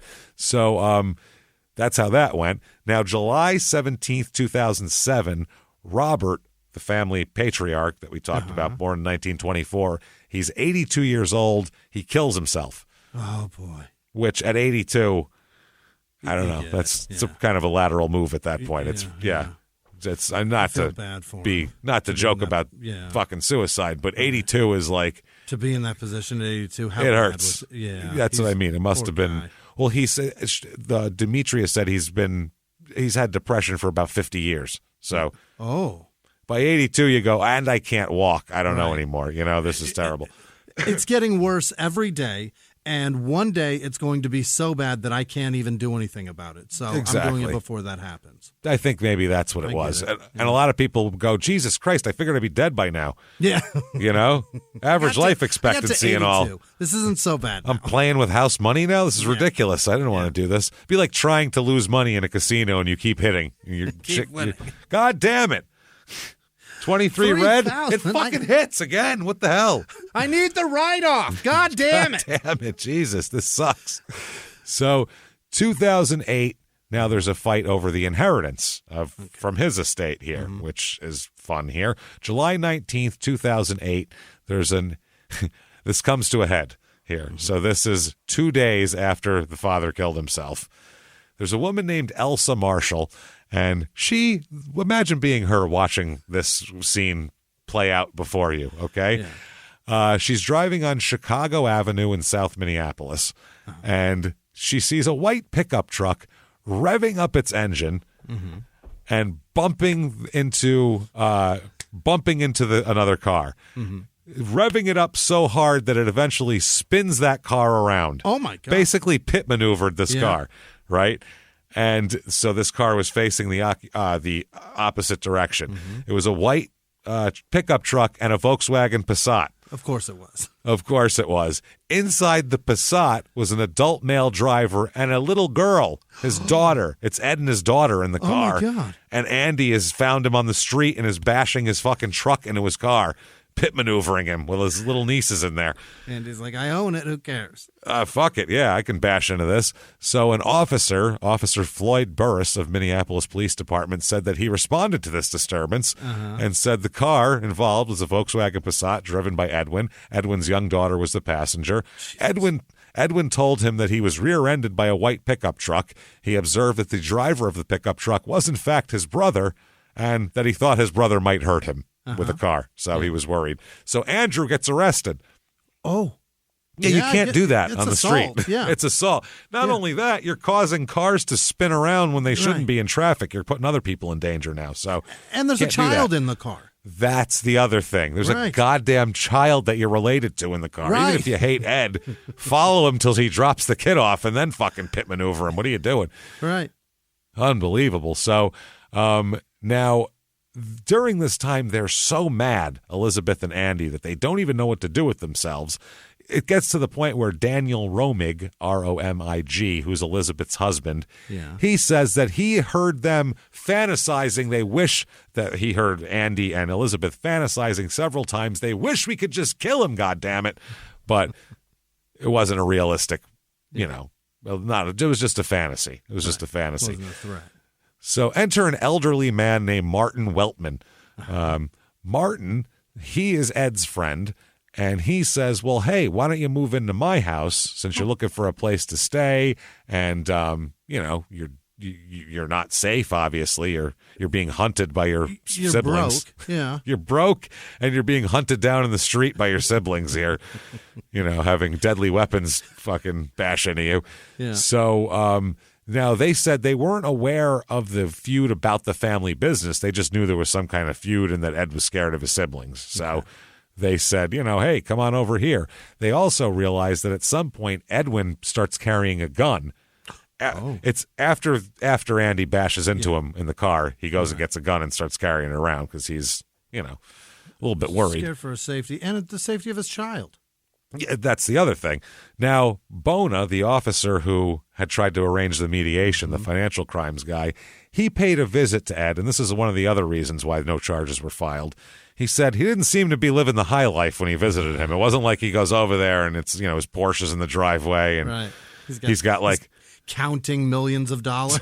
2 bikini-clad women fanning him with palm leaves while feeding him grapes or anything. He was renting a room from an elderly man and driving around in a 4-year-old Passat with dents all over it because he got bashed by his brother's pickup truck. So a Passat without a giant bumper. Yeah, he's like, this is kind of, not exactly busting like a fucking Bernie Madoff over here. This is kind of a low-level crime boss over here. So he said that it looked like he did it, from what he could understand, it was all day trading. And he found out that Ed went to seminars all the time on day trade. He really wanted to be good at it. He just wasn't. It's a hell of a way to learn. Yeah. Apparently, well, I guess you have to do something to get good at it. Sure. So apparently, he figured he'd get into it and he'd do these seminars and eventually he'd figure it out. But I don't know if trading is like that. Trading, you might have to have an idea of how to.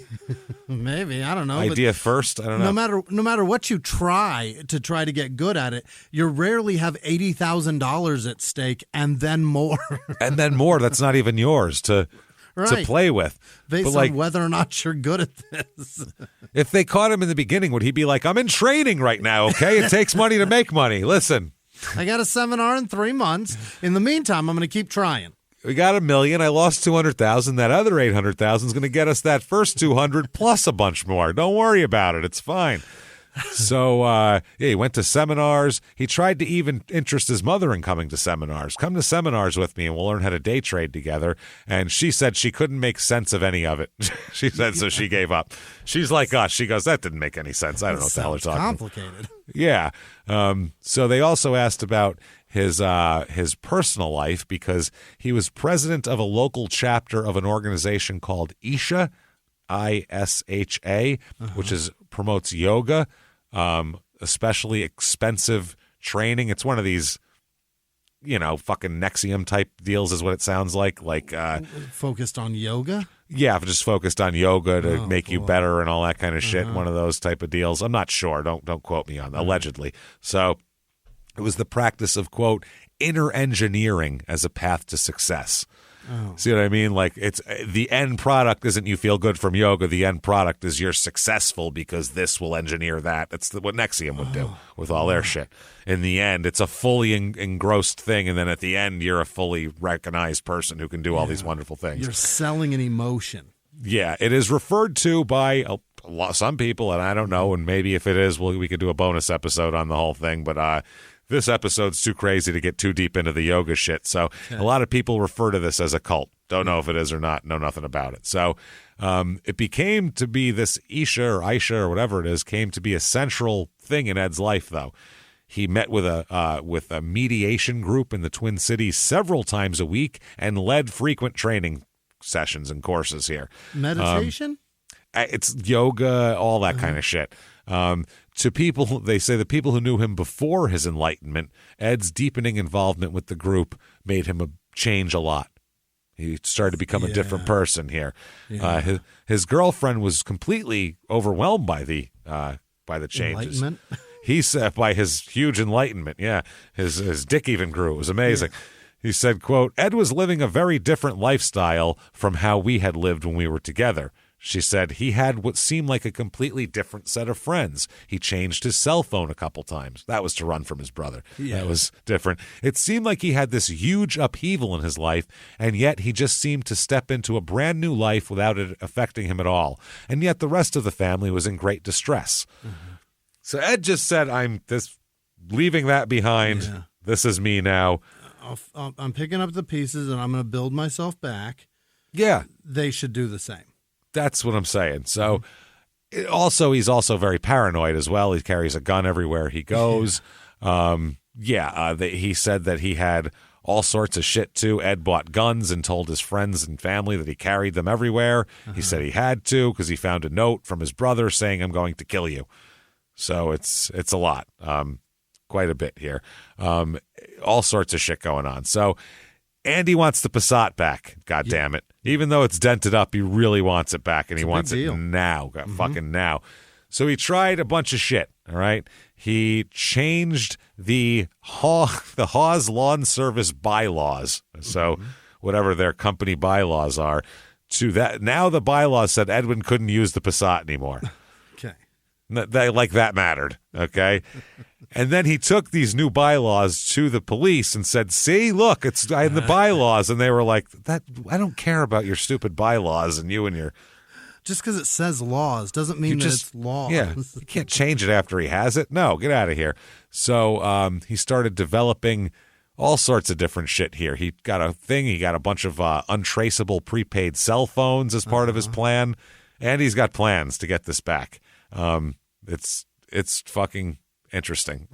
Now you got burners to get the car back? Yeah, he's got a lot of plans. Also, he's aware that Edwin always has a gun on him at all times. Yeah. So he had part of his plan to get the Passat back involved having his brother-in-law, Romig, the Elizabeth's husband, bring a crossbow along so that he could surprise Ed and disarm him and get him to put his gun down with the crossbow. Jesus Christ. This is what we're going to do, okay?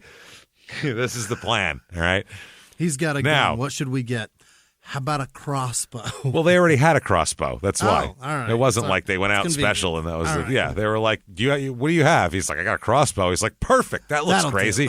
Bring that. They do look crazy. They look fucking nuts. A crossbow is the same as if you bring like a samurai sword. Like, what the fuck are you doing? Jesus. Worse, maybe. Definitely, because it can get you while you're running. Yeah. It's not great. So this is the plan so far. This is what they're gathering. So October 29th, 2008, Ed is seen at 6:45 p.m. when he leaves the Lifetime Fitness Center near his home. They were running a special, so he had to leave work early to take advantage of it. He was there for 3 hours getting a manicure, pedicure, and facial. Good for you. Look at Ed. He is having really... a great day. He is really indulging in he's like, I don't care. I'm going to do yoga, get a facial, fuck grandma on her burial plot. I don't give a shit. That is an enlightened motherfucker. Wow. Talk about moving on. That's a hell of a day. That's impressive and also pretty sociopathic at the same time. Like, I don't care that grandma has nowhere to get buried. They're running a special on facials and pedicures. I got to get down there. I'm getting all 20 of these appendages taken care of and this face. Yeah, like, dude, it's one thing to steal from your brother and your sister and all that, but if I stole my grandmother's burial plot money, I would pay that back. Like, that would be the thing. Like, whatever money I make is before I get any facials, I'm getting a fucking grandma a plot here because I can't have her just sitting out in the yard waiting to be put somewhere. This is, in the garage is not a good place for her. But James, Isha says that I can't get better unless I I got to feel better to get better. Yeah, I got to get these toes right first, and then I can. How am I going to get her money back if my heels stick to the blankets like Velcro? That's a really, really good point. Yeah, that's a tough one. That's a tough one because Yeah, I feel like these little snaggy hangnails on my fingers are really not going to do me well for that. So this day, that's what they see here. Around 7 p.m., a neighbor of him at Weltman's house there, a neighbor of Ed's, heard yelling and a loud thump that he likened to a basketball hitting someone in the stomach. Okay? Coming from the house, from where Ed lives. All right? Yeah. He shooed his kid inside and then listened for a little longer for more signs of something, but didn't hear anything else. So he thought, maybe someone got hit with a basketball. What the fuck do I know? It's fascinating. What a weird thing, yeah. Yeah, how do you get there? Sounded like a basketball hitting someone in the stomach. How much is he? A what? He's a real dodgeball enthusiast, this guy. He's like, I know, it's a different noise when it hits your shoulder, you know what I mean? I'm talking about a stomach. It's different. So that's gone. That happens. Later on that night, because that's the night of the 29th, so this morning, 2 a.m. that night, which is October 30th, clock, calendar change here, a couple of deputies, Deputy Brian Pearson and Brett Frosley, were in the parking lot of the Woodland Creek Golf Course, which is about a mile from where Ed lives, okay? They're sitting there, and they see Elizabeth. By the way, what the fuck are they doing at 2 o'clock in the morning in the golf club? They're farting around. Yeah. What are you doing? These two are taking a little break here, a little breaky poo, I feel like. So they see Elizabeth walk into the lot, and just this woman walk up at 2 o'clock in the morning and walks up to the deputies and tells them that she's having problems with the truck that she has parked there. My truck's fucked up. Can you help me with my truck? So they're like, why are you here? And she said, I'm working on a cancer benefit for a friend of mine, and now my truck's broken down. 2 a.m. At 2 a.m. Yeah. So a couple more questions, and her story wasn't quite making sense. Like, none of the things made sense. Where's your friend? Where are you doing this? Who's what is this benefit? Nothing really made sense. So they run her license just to see who she is, and maybe she's got warrants. Who knows? They find out that there is a restraining order against her, prohibiting her from being in the vicinity of Edwin's house, which is less than a mile away. Yeah. So they're like, okay. One of the deputies tries to go over to Ed's house and contact him to see if she was over there, trying to bother him or anything. But on his way there, he's flagged down by someone else walking in the street. Okay. It's Andy. People out at 2 a.m. Exactly. It's Andy in the street. And he's all freaked out, saying he's having a bad diabetic reaction and he needs medical assistance right now. So he flagged them down, like waving his arms. So the deputy calls an ambulance and instead of going on to Ed's house, he turns and drives Andy back to that parking lot. And he tells the cops that he's in the neighborhood to repossess a car from his brother. Okay. He's going to repossess the car. And during this, too, Elizabeth said, she said, I'm here for the same purpose. She shows she has the key to the Passat in her sock. She takes that out. So they keep saying, no, that's why we're here. That's why we're here. So they end up arresting Elizabeth for violation of a restraining order. Okay. So she's the one that's on the restraining order? Both of them are. Okay. Both Andy and Elizabeth. But now they bring the medical an ambulance comes and they work on Andy. They fix him up. Once his blood sugar's okay, he said him and his sister were looking for his brother, who is, by the way, a worthless piece of shit, he tells the cop, quote unquote, in case you were wondering, and he owes me a lot of money. He said in the process, he and Elizabeth got in a fight. And he took off and just started walking away. So he said, I never made it to Ed's house. So I don't know. I ended up fucking walking off because I was mad at her. So they had no grounds to hold Andy because she admitted she was by Ed's house. So they had to arrest her. Andy, they had no grounds. So about 5 a.m. after the paramedics are done with him, he drives off in the lawn truck, which doesn't have any problems at all. Okay. She does that. Now they release Elizabeth later on that afternoon because it's just violating a restraining order. They release her. So they're like, this is so weird. That's strange. Now, while this is happening, that morning, okay, while she's in jail, while Andy goes home to sleep this off, another deputy, an off-duty deputy who has no idea about anything that happened last night, doesn't know about who these people are or what their problems are. Okay. He's just a guy driving. He drives past Ed's house, okay, where he lives with the Martin Weltman guy. He sees a wallet in the road. Just driving. He pulls over, picks up the wallet, looks in it. the wallet was there, and then the shit that was in the wallet was kind of littered all over the road, or about 20 to 30 feet around it. Okay. So I don't know if it got hit by a car and shit went everywhere, or if somebody scattered it, but doesn't know. Yeah, there's some money in there. Mm-hmm.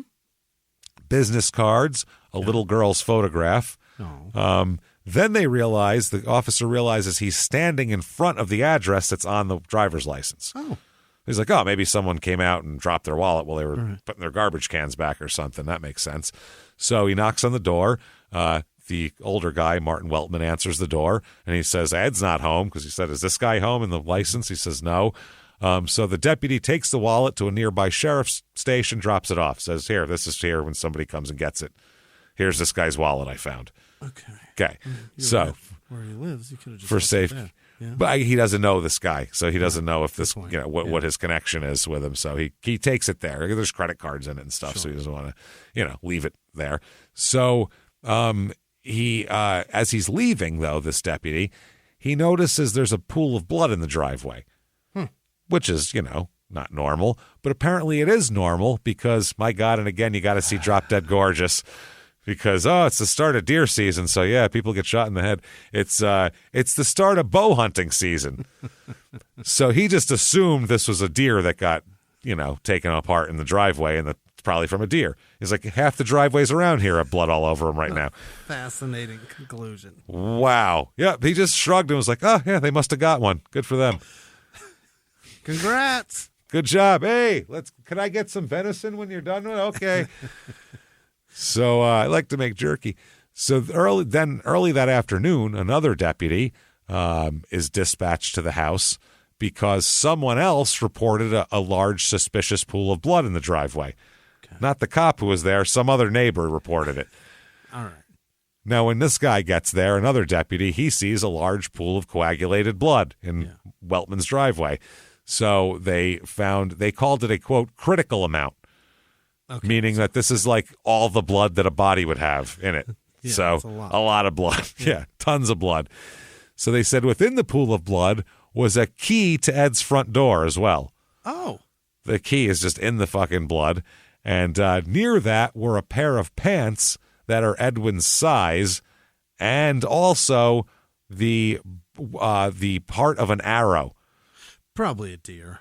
They found. So they're like, well, bow hunting, this is, I'm sure, okay, this makes sense. The key doesn't make sense, but that's fine.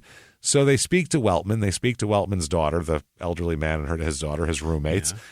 And while they're talking to them, they notice blood smears on the house and smaller pools of blood along the sidewalk and in the landscaping, like the wood chips for the landscaping. Yeah. There's a lot of fucking blood around here.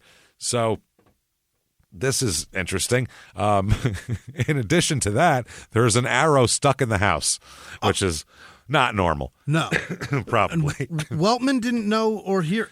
He's got nothing. He's like 85 years old. He just has no idea what's going on in there. No way to explain all this blood and all these arrows. He's like, shit, that's weird. That's odd. Yeah, he doesn't know. So a guy arrives from the crime lab, and they notice a large pool of blood in the driveway, in addition to various blood spatters, drops, and wall stains near the driveway area. He said, though, it looks like something had been dragged from the landscaping chips into the adjacent driveway, and that someone had tried to clean up the scene with liquid.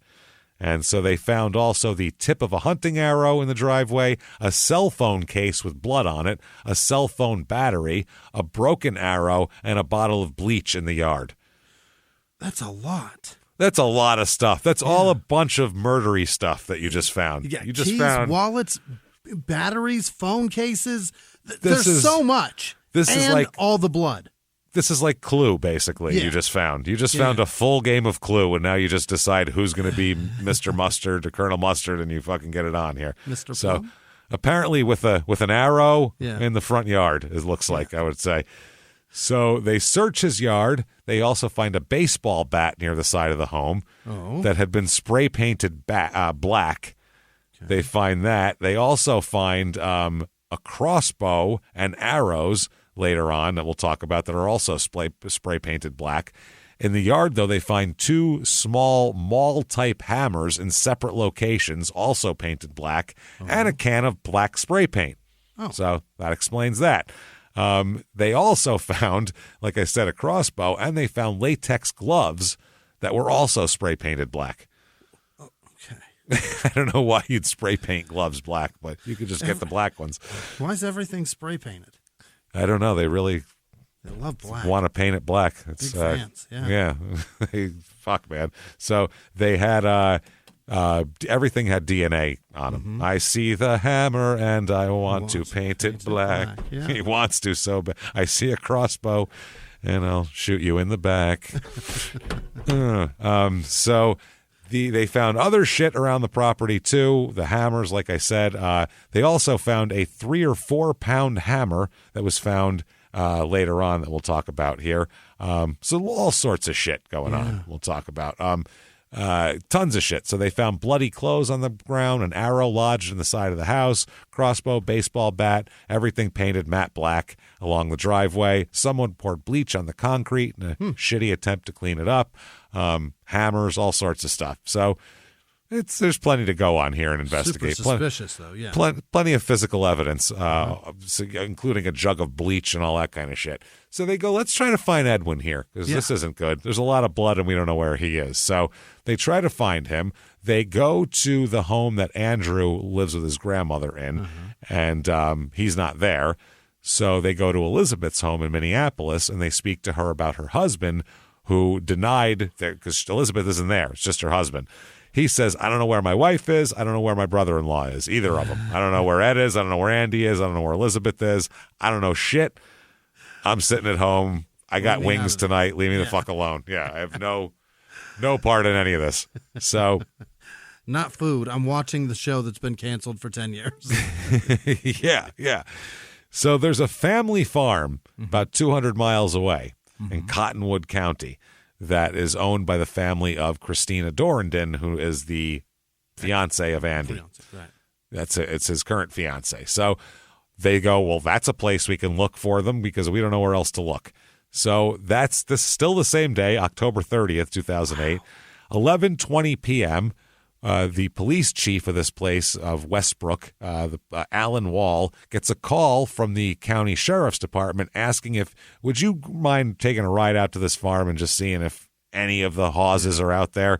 We'll take Ed, Elizabeth, Andrew, whoever you got. We're just real curious. Yeah. So this guy drives to the farm where he finds that there is a huge bonfire burning in the distance. He finds Andy in the driveway. And he speaks to Andy, and the cop asks him, do you have a permit for that giant fire? Oh, you got to have a permit for it. And he said, no, I don't have a permit for the fire. And I don't know what you're talking about here. So, yeah, he talks to him, and he's like, no permit at all. So he said also this Andy seemed very agitated. And in reply to his question, he says, I own the farm, and I'm burning trash. And he said, I don't have a permit. They said his weight shifted back and forth on his feet. He seemed real, like a kid who says he didn't break the lamp. Right. One of those. No, I was just doing, hand in one pocket, looking down like it's doing the liar shimmy. Yeah, he said he shifted his weight from foot to foot. His eyes trained on the ground was what the cop said. So couldn't describe a 6-year-old who's guilty of something any more than that. Yeah, right. The bonfire said, Jesus Christ, this fire is, or the sheriff said, this bonfire is out of control. Like, it's just a big fire. He said that he tells Andy, make sure you stick around the farm to make sure it doesn't spread and catch something else on fire. And the sheriff said, I'm going to go talk to the Cottonwood County Sheriff about how to proceed about the permit. Maybe we can get you a permit if you're going to be out here doing this. So, this takes place a good distance from the fire. This is in the front of the house. The fire's in the back. But he called Andy's appearance unsettled, nervous, edgy, and fidgety. So, Wall, the sheriff, he leaves the farm and returns with a state trooper and a sheriff's deputy a little after midnight. So he pops up there, and as they make their way up the driveway, they can see this giant fire. It's about 10 feet across with, flames 6 to 10 feet in the air. Yeah. That's a big fucking fire. Still raging. Yeah, 10 feet across is huge. When they arrive, they don't see Andy anywhere, but they do see a woman standing by the fire. Okay. And it's Elizabeth, the sister. Andy's gone, But here she is standing next to the fire, and they said, "Where's Andy?" And she said, "Well, he's not here, but I'm his sister. I'm Elizabeth." And she said that the generator that they use for heat is about out of fuel, so they're trying to keep warm by the fire for as long as possible before going in and using the last little bit of fuel for that. So, and they said she wasn't all fidgety. She was just, they called her subdued. She just seemed like a lady who was standing next to a bonfire at 2 a.m. Just not real, nothing crazy about her. As they're talking to her, though, they start noticing some things, though. They notice traces of blood around the fire, around the pit, and also what appears to be things in the fire that kind of don't belong there, okay? Uh-oh. So it's about 2 a.m., and Christina, Andy's fiance, returns to the farm in Daniel Romig, Elizabeth's husband's pickup truck. Uh-huh. They pull up. As they pull up and stop, the police observe, Jesus Christ, quote, blood running out of the pickup's tailgate. Oh, my. Which sounds disgusting, but it's bow hunting season, and half the pickups in Minnesota have blood pouring from their tailgates at this point. Covered in them, yeah. Constant. So Wall, the sheriff, he takes a few more steps toward the fire, and as he takes a step toward it, he notices what he looks like bones in the fire. Yeah, that's the thing about body parts. They're very recognizable. You really have to, it takes a long time. If you're not expecting someone to come at 2 a.m. in the middle of this. So he walked around the fire to look at it from another angle and saw something that he first thought was a big rock. And then he looked closer and realized, it was an eye socket and a jawbone. Oh, my God. Those are the most recognizable. So, it's not, wow. So he didn't say anything. He played it real casual as this was going on because he wanted to talk to her and he didn't want to tip her off to what was going on. Uh-huh. So he was like, I don't know what's going on. We're waiting on a permit. Love to talk to your brother. So he just steps back and he says, I waited there's a fire truck coming because I couldn't there's no permit. You got to have the fire out. So the state trooper that's there, he saw the same thing. And he was quietly, there was some old pots lying around, and he was moving them with his foot over what looked like splotches on the ground. So he was moving over like blood there. He's marking shit casually, just acting like he's kicking rocks around here. So then this trooper said that there was a strange sizzling sound coming from the fire. Yeah. And it was a sound that could be made by wet wood, but there hadn't been any rain, so they don't know why there would be that wet wood sizzle going on here. So the officer pokes at the fire with a pitchfork, okay? And it's obvious now that you can see bones in there. I mean, anybody... That's the thing about fire, too. It lights things up. You can see real well. But when you're standing around, you're hoping someone doesn't notice something and everybody notices it, no one's saying anything about it. That's a moment there where they're all just like, well, there's a bunch of bones in this fire, and they have badges on, and she's just like, she knows she has to say something here. It's about, the moment is coming. So what she says is, quote, that's not a horse in there. Okay. We were hoping it was, as a matter of fact, so... Fuck, my answer to that is shit. We really wanted it to be. And they were like, okay. And then after a second, there's a pause, and she looks at them and says, quote, that's not my brother in there. What? Pardon? So the trooper said, quote, ma'am, why would you say that? Yeah. They didn't know anything about this. So they're we didn't know you had a brother. That's pretty weird. Not the guy I was just talking to. And then she wouldn't answer. She just goes, I don't know, and just stopped answering. They're like, we're taking you in somewhere. This is weird. If it's not a horse and it's not your brother, who the fuck is it? What's going on? It's not my brother in there. I plead the fifth. I'm going to stop talking now. So the sheriff said later, quote, I didn't expect to find human remains. Here I am looking at a skull. Mm-hmm. Holy shit. So, they tell the other county, the Anoka County, get out here. Yeah. Fucking, we got something. So they set out, and they're trying to figure out if it's Ed in there. They douse the fire to preserve whatever evidence they can. So the fucking great part is when they talk to the fiance, the Dorrandon lady, she said that she was looking for Elizabeth when she came there because everyone's staying here at my farmhouse.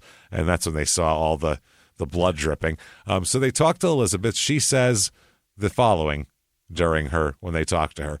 She didn't know where Ed was, and she's not close to him. So I don't know anything about Ed. Yeah. I don't know. I don't know where he was. He might have taken off. We're not close, so who knows where he went. Knows? They're like, listen, we know blah, blah, blah, blah, blah. And she said, okay, fine. I was upset with him for embezzling from the family. What the fuck? So they said, well, what were you burning in that fire? She said, garbage. Yeah. Garbage doesn't have a mandible usually, so I don't know about that. Garbage generally doesn't have a face. Yeah, it's less likely to. So they said that she told the cops that her and her brother went to Ed's house to repossess a car and that she got arrested for violating a restraining officer. She said she had only seen Ed in court regarding the restraining order. That's it.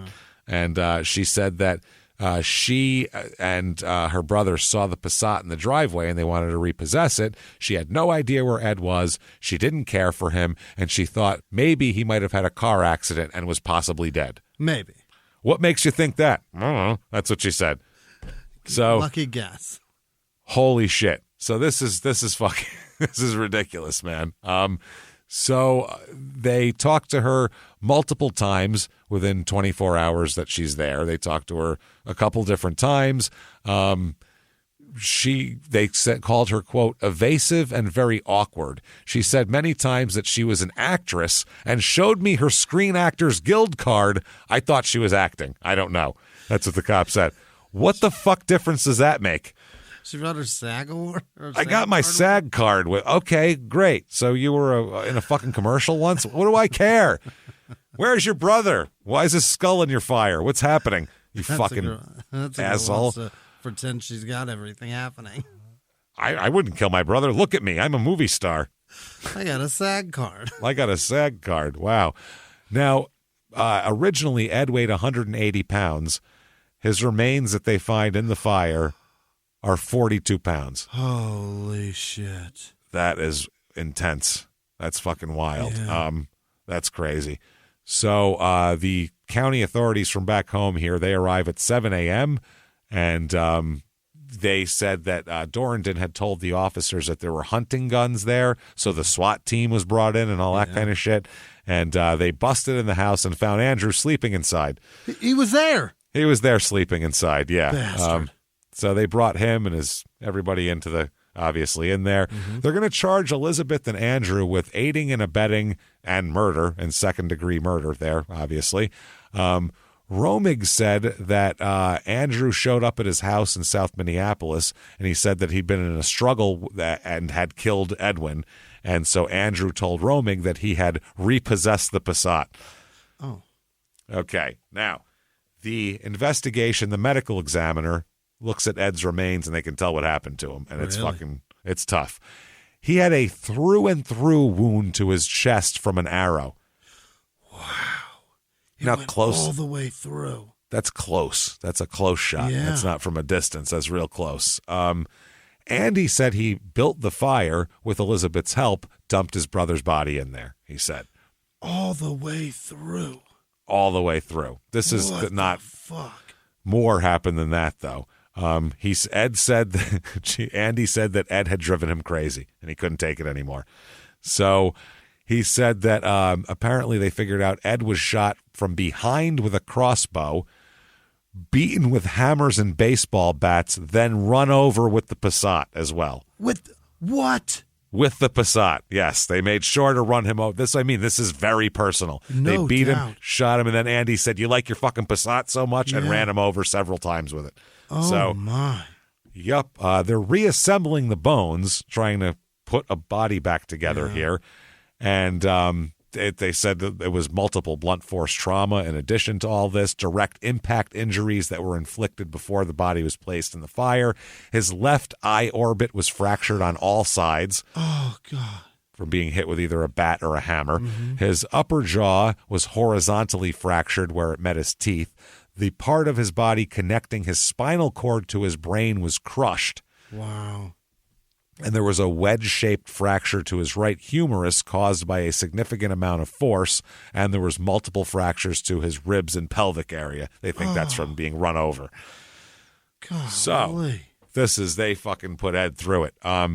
The person who performed the autopsy here concluded that he suffered bleeding in the brain that was caused by his head striking something and noted injuries to his chest that were consistent with his chest having been pierced by a broadhead arrow which had passed through from the back, through his lung, by the way, through the front. She concluded his death was due to homicidal violence in the most obvious ruling ever. Nice work. Either that or he's Nordberg, one of the two. One of the two. It's the only thing he could. The worst luck. Fucking unreal. So they showed the investigation that they thought it was an arrow from a crossbow, beaten, bludgeoned. Internal injuries were consistent with being run over by a car before being incinerated. They pieced DNA and physical evidence together and all the interviews and everything here. And they find that his body had been in the lawn service truck when the officers found it at the golf course and talked to the two of them. Oh, Those two talked their way out of that shit while they had a body in the fucking truck. How did they do that without getting enough blood on them for cops to recognize it? That's what I'm saying. Well, Elizabeth wasn't involved, and Andy had changed his clothes, and then rather than have the cops go there, he didn't want them to go to the house, so that's why he was like, oh, God, the diabetes, Jesus, I'm falling down. He did that shit, and these cops are, I don't know if they're just, it's kind of a small-town force. Yeah. And they're cops that hang out on the golf course at 2 a.m. Yeah, so, that's what I mean. They're sitting there like, oh, Christ, let's see what's going on with this guy. So they found all of that. They found out, too, that they had all discussed repossessing the Passat and all that kind of shit. And they said that which the police believed in all their communications, repossessing the Passat was code for killing Andy, or killing Ed. Calling all dog owners. Your furry friend deserves top-notch nourishment, and Ollie delivers the clean, fresh nutrition your dog needs in 5 flavors they'll absolutely flip over. Ollie is made in U.S. kitchens with ingredients carefully sourced from trusted growers and producers around the world, with absolutely no harmful fillers or preservatives. With protein-first recipes like fresh beef with sweet potatoes, fresh turkey with blueberries, or fresh lamb with cranberries, you might start thinking, dang, my dog eats better than I do. And that's probably true when it comes to Ollie. Give your pup a fresh start this new year by letting them taste test a personalized meal plan with Ollie. Head to ollie.com/Wondery. Tell them all about your dog and use code WONDERY to get 60% off your first box of meals when you subscribe today. Plus, they offer a clean bowl guarantee on the first box. So if you're not completely satisfied, you'll get your money back. That's OLLIE.com/Wondery and enter code WONDERY to get 60% off your first box. Start your dog's new year off right with Ollie. Start your dog's new year off right with Ollie. Creating really great retail experiences is tough, especially with multiple stores, teams of staff, fulfillment centers, separate workflows. It's a lot. But with Shopify Point of Sale, you can do it all without complexity. And let's face it, acquiring new customers is expensive. With Shopify POS, you can keep shoppers coming back with personalized experiences and first-party data that give marketing teams a competitive edge. In fact, it's proven, based on a report from EY, businesses on Shopify POS see real results, like 22% better total cost of ownership and benefits, equivalent to an 8.9% uplift in sales on average relative to the market set surveyed.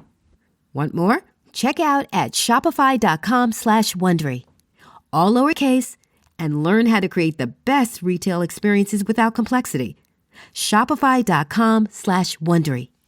They talked to the brother-in-law, Romig, and he tells the cops, you'll find the car. The Passat is at a church parking lot in Golden Valley. And it is there.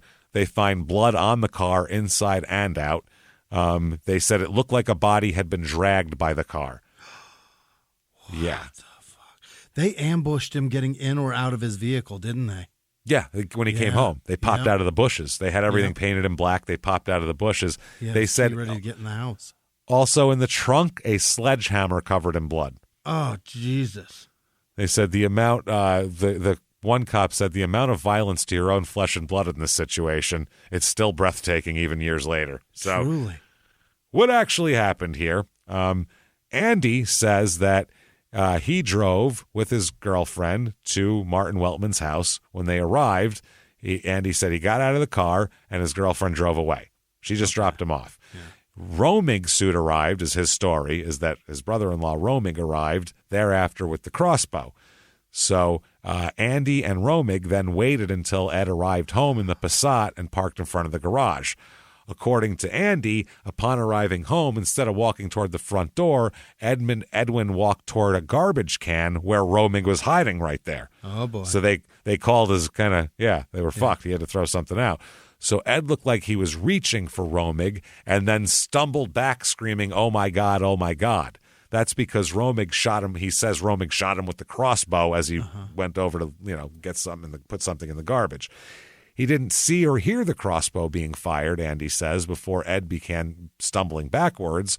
He did see Romig then punch Ed in the head, bounce Ed's head against the house, and roll around fighting with him. Well, he's got an arrow through his fucking chest like Steve Martin in the 70s. So, with his head. He said, while this is going on, that Andy got into the driver's seat of the Passat. Okay. Victory, finally. Yeah. At some point, he said Romig opened the trunk and asked Andy to help him put Ed's body inside. Andy said he refused and drove the Passat a few feet forward, then put it in reverse and took off. Okay. He said he heard, quote, a few thumps as he backed up. Yeah. He didn't know what was happening, but he later realized he must have ran over Ed. So he then said he saw Romig throw Edwin over his shoulder and run into the woods. Oh, okay. Like a fireman saving him. Okay. He's a 180-pound man. Yeah. To throw him over your shoulder and run, that's not easy. You got to do that an awful lot in your daily life because that is not easy to do at all. A strong fella. She just tossed him over and carried him ran into the woods. Not even walked, ran. Anyway, Andy said he left the scene and drove to the lawn service where he met Romig, and from there they abandoned the Passat and eventually drove to Romig and Elizabeth's house. There, Elizabeth and Andy then drove the lawn service truck back to the neighborhood to retrieve the crossbow and attempt to clean the scene. To clean the scene, they brought bottles of bleach and latex gloves. They parked the truck at the golf course, which was about a mile from the house. Andy walked to the house, tried to clean the blood with bleach, but retrieved the crossbow and arrows and began walking back to the truck, and then he saw police cars. After he saw the police cars, he threw the bottles of bleach and the crossbow into the woods and started walking toward the parking lot. He said that he insists that he did begin to feel symptoms of low blood sugar and flagged down the cars as they approached. They called an ambulance, and then that was that. So that's his story. He said the following day they all drove the pickup truck, Romig's truck, with Edwin's body in the bed to the farm property near Westbrook, Minnesota. When they arrived, he started a fire and put the body in it. So that's his story. I did none of the killing. That was all Romig, but I got rid of the body. I accidentally ran him over, but that's it. You know how that goes. Now, the Volkswagen, the evidence, the fine evidence here, blood was discovered on the rocker panel, the right headlight, the front passenger door, the left rear bumper, and the left rear quarter panel, the bottom rear of the driver's door, and the bottom of the car. That's like outside. You ran over a body. Like you thumped over a body a few times. Hair and blood were found on the left front wheel, which isn't normal. No. There was a 3 or 4 pound hammer that was brand new and covered with blood in the trunk. Brand new stickers all brand over. New. Yeah, just covered in blood though. That doesn't come stock. You have to put that on yourself. They break them in like camouflage, but not bloody, I don't think. There's also a loaded pistol in a case on the floor in the back seat. That's Ed's. Oh. It's his gun that he keeps in his car to keep from this happening. So they search his truck, Romig's pickup truck, and they uncover 2 plastic jugs containing bleach, as well as 3 latex gloves in the truck bed that had traces of blood on them. Also, a bloody tennis shoe with a portion of an arrow sticking out of it. What? A shoe, and a stream of blood that ran the length of the truck bed. A search of the lawn service truck uncovered traces of blood, but they were not able to determine the source of the blood or how long it had been there. They cleaned it out better. So a search of Andy's home, they found latex gloves that appeared to have deposits of spray paint on them and white paper that appeared to serve as a backdrop for spray painting in the area of the garage. For the overspray. For the overspray. Now they have phone records, too. Yeah. Phone records involving 2 prepaid cell phones, Hawes's home phone, Elizabeth's home phone, as well as the cell phones of Andy, Elizabeth, Christina, and Daniel. Okay. Both siblings and their fiancés and fucking spouses. The prepaid phones were purchased at a convenience store near Andy's home. The records indicate on October 29th there was a number of calls made between one of the prepaid phones and the phone number associated with Elizabeth Hawes. Records also indicate that about 5 p.m. on October 29th, Andy's cell phone was in close proximity to a gym where Edwin was present. So he was stalking him. He was stalking him, found him there. So they have all of that to connect it. DNA evidence, the DNA results of various latex gloves found there. On one set of gloves, the exterior blood samples matched Ed's, and the inside DNA sample matched Elizabeth. So she's wearing the gloves. On the other pair, the blood matches Ed's on the outside, inside matches Andy's. Blood on the hammer found in the trunk of the Passat there also, and blood on Andy and Elizabeth's shoes all match Edwin. Not good. Here's a weird thing. Once they get everything out, they reassemble the body, they look, and literally this is from a report, quote, a human body wouldn't have 2 jaw bones and 2 left eye sockets and 3 fibulas. Oh, no. So we have extra bones in this fire. Who is it? There's extra fucking bones. They said that they consulted with a biological anthropologist and archaeologist and confirmed a minimum of 2 partial human bodies are present in the fire pit. Oh, no. Bone fragment found in the pit were too small for DNA testing. Also, fabric and hair were found during the search as well that didn't belong to Ed. So, yeah. That ruins their whole argument that he made them insane. You know what I'm saying? There's more fucking bodies out here. So they said that 3 extra bones mixed in the fire pit were a left eye orbit, a fibula, and part of a lower jaw. Okay. That's what they found there that do not belong to Ed. So they said they don't even know who it is, so they couldn't label it a homicide or suspicious death because they don't even know who we're talking about, how long they've been there, who knows. They said it obviously sounds suspicious, but we want to make sure we have the info before we make a call. That makes sense. Yeah. So they're going to have to do DNA testing and see if they can match it to anybody. Now, January of 2010, Elizabeth goes to trial here. Oh, boy. Yeah, she's in a lot of trouble. She can't say she left.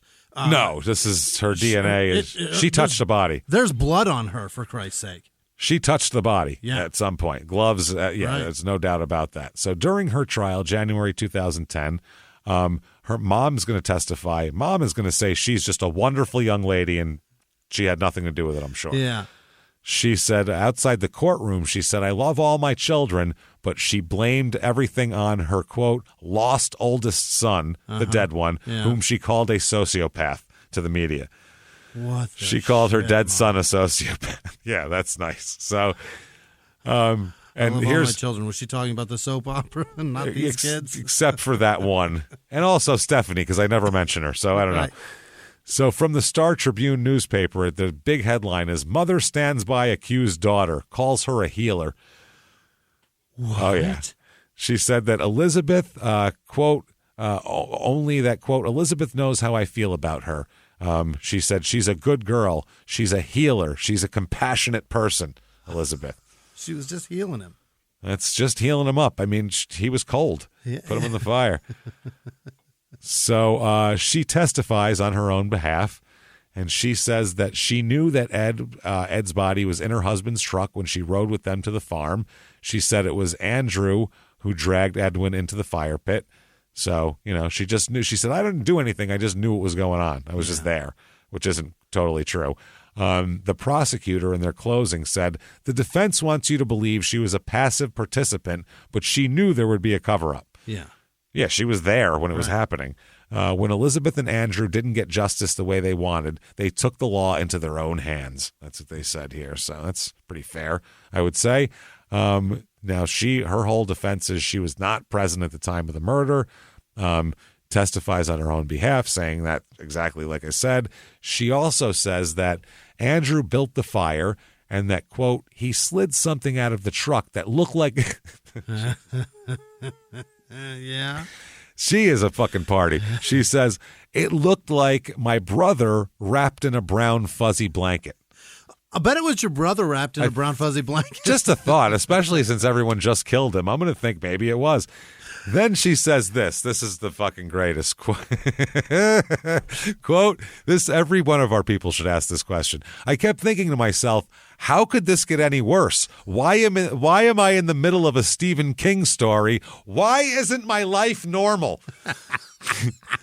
That's the greatest line anyone has ever said in a small town murder. That sums it all up. Why is my life normal? Why? Why am I standing? I'm a 40-year-old woman. I shouldn't be standing outside at 2 a.m. watching my brother be thrown into a fucking bonfire while I drink Boone's Farm like a 15-year-old. This is ridiculous. Why am I 200 miles from home? Why am I in the middle of a Stephen King story? Why isn't my life normal? I got news for you, honey. Your whole family's not normal. Wow. Yeah, we've gone way past why isn't my life normal. Why can't your grandma die? She financially can't die. No, we keep her alive. She knows better than to die. She can't afford to die, this woman. One Sunday she said, "I'm going, I feel it." And we said, "Fuck that, Grandma. You're not allowed. Buck up. You're 100 and you can't afford to die." We just gave her some sugar and she seemed to be coming right back around. So the verdict comes in. She's guilty of first-degree murder, aiding and abetting murder, doing all that kind of shit. She's 12 hours of deliberation for this, by the way, it took, which is... Guilty of not having a normal life. Yeah. Guilty of aiding and abetting first-degree murder carries, as we'll talk about, her sentence here. She shows no emotion. Wow. Her attorney said, quote, "I couldn't be more disappointed with the verdict. I take full responsibility for it." Oh, this is what her brother said. After she is found guilty here, her brother puts out a statement that says, "I take full responsibility for it. She had nothing to do with this murder. She loved her brother." That's what it says. So sentencing comes around. You, ma'am, may fuck off. Life with no parole. Wow. Mandatory. The whole thing. Mandatory sentence. Yep. It's over. Couldn't even have no chance. Now, April 30th, 2010, Andrew's trial is going to start. He wants a public defender, and he has public defenders, but then they're in court battling for a lower bail amount, and they notice that he has money and could pay for a lawyer, so they're taking his public defenders away. They said, "You own the land in rural Westbrook here at $76,000, so you could sell that and use that money for your lawyer." Oh, boy. So they dismiss his lawyers who had to leave the courtroom in the beginning of the hearing. He'll get a pay lawyer. Goodbye. So yeah, you got to pay for one. So he was left to stand there by himself, trying to talk, and he was adamant that his assets were frozen and that he couldn't afford an attorney. But they said that he needs to make efforts to sell the land, and added additional property records show that he's the co-owner of a Robbinsdale home with his grandmother, who she still fucking lives in. She's going to kick her out of it and sell it. Grandma, I know you don't have a grave or anything, but now you don't have a house either. Let's go. Come on, Grandma, move your ass here. I know you've lived here since 1923, but come on. And there's a mortgage on this motherfucker where all the money's gone. Jesus, it's worth $187,000. He countered that he's only a trustee on the home, but I can't sell it out from under my 100-year-old grandmother. So the judge said, "You've got a significant asset here, and based on what you did disclose, you're looking at charges of perjury." In other words, he lied about what he had. Right. He said, "That may look like small change compared to the charges you're facing, but these are very serious." So Andy asked the judge how he could prove that how can I prove that I can't do anything with that house? And he said, the judge said, "I'm going to need some time to figure this out." And he said, Andy said, "I don't have a chance at all. I don't have a penny to my name." And then the judge says, "Well, I'm not going to give you legal advice, Mr. Hawes. All I can say is, as of yesterday, you are the owner." So he's like, "But I can't do anything with it. Right. Fuck." So his trial comes around. Public defenders are defending him because they come back. Yeah, he has to. He doesn't have any money. He says that he had absolutely nothing to do with the events leading to his brother-in-law's death. Oh, that's what Romig said at the grand jury, okay? He says that because Andy's main thing, we told you his story, is Romig did everything. Right. All I did was try to run away and accidentally run over him. That's what he says. So, yeah, it's that's the thing. In the opening, Jesus Christ, man. He's smiling, by the way. He sits there smiling during the opening arguments. Like, he looks like getting my day in court type of thing. Like, I'm an okay guy. Look at me. I'm smiling. Here we go with my justification of this. One of his attorneys said Andrew grew up admiring his brother, called him a hero in his school essay, and then he finds a second set of books that he's been robbing him blind. Oh, my God. He said, the lawyer said, where was all the money? This is a story of money, loss, and anger. What the defense attorney says, they said they tried. They went to the cops, and they wouldn't help. Nobody would help, damn it. This is ridiculous. So the public defender said, it's all that guy. That was pretty much their whole opening. Yeah. That Daniel Romig, he fucking did it. Dude sucks. Yeah. Not me. Romig was granted immunity when he testified before a grand jury, but he's not going to be called to testify in the trial. Immunity. He did a lot. What? He did plenty to get immunity. That's wild. That's something. Holy. So, because he has immunity, Andy's whole court strategy is, I was just barely there. It's all Daniel Romig. He did everything. So, and then they won't let him testify because of all the shit he did do. The fucking defense attorney would have a field day with Romig on the stand. I mean, they would forget about it. So Andrew testifies himself because he kind of has to. Yeah. He said that it was a, quote, cat and mouse game that got out of control here. He said that it reached a boiling point. He said, quote, I didn't intend to kill him. I didn't intend to run him over. And then at some point, though, he said, I wanted him to suffer. This is all during the same testimony. Yikes. So, yeah. At one point, too, he said that it was Romig who confronted Ed and, when they tangled, shot him with a crossbow, then beat him up with his fists. He also said, he never said he feels bad that he's dead or anything like that. He said, quote, I'm still angry now at Ed. He said it was all just him trying to repossess the Passat. He said they went to Ed's house. They laid in wait. When he pulled in the driveway, it just got out of control. And he said while he was watching his brother-in-law kill his brother, he said, quote, I was like, this is a dream come true. That's not what you want to say. What? He said it was at first he thought the plan was working, and then he realized it was an arrow in his brother, and he goes, oh, wait, this is bad. Okay, never mind. While we're hiding, and there's a crossbow and hammers and gloves, this is a dream come true. He said, I'm like overgleed. Overgleed? I've never heard that one before. I'm overgleed that I could just hop in the car and take off. And then all of a sudden, there's a struggle going on. So everything was great until that.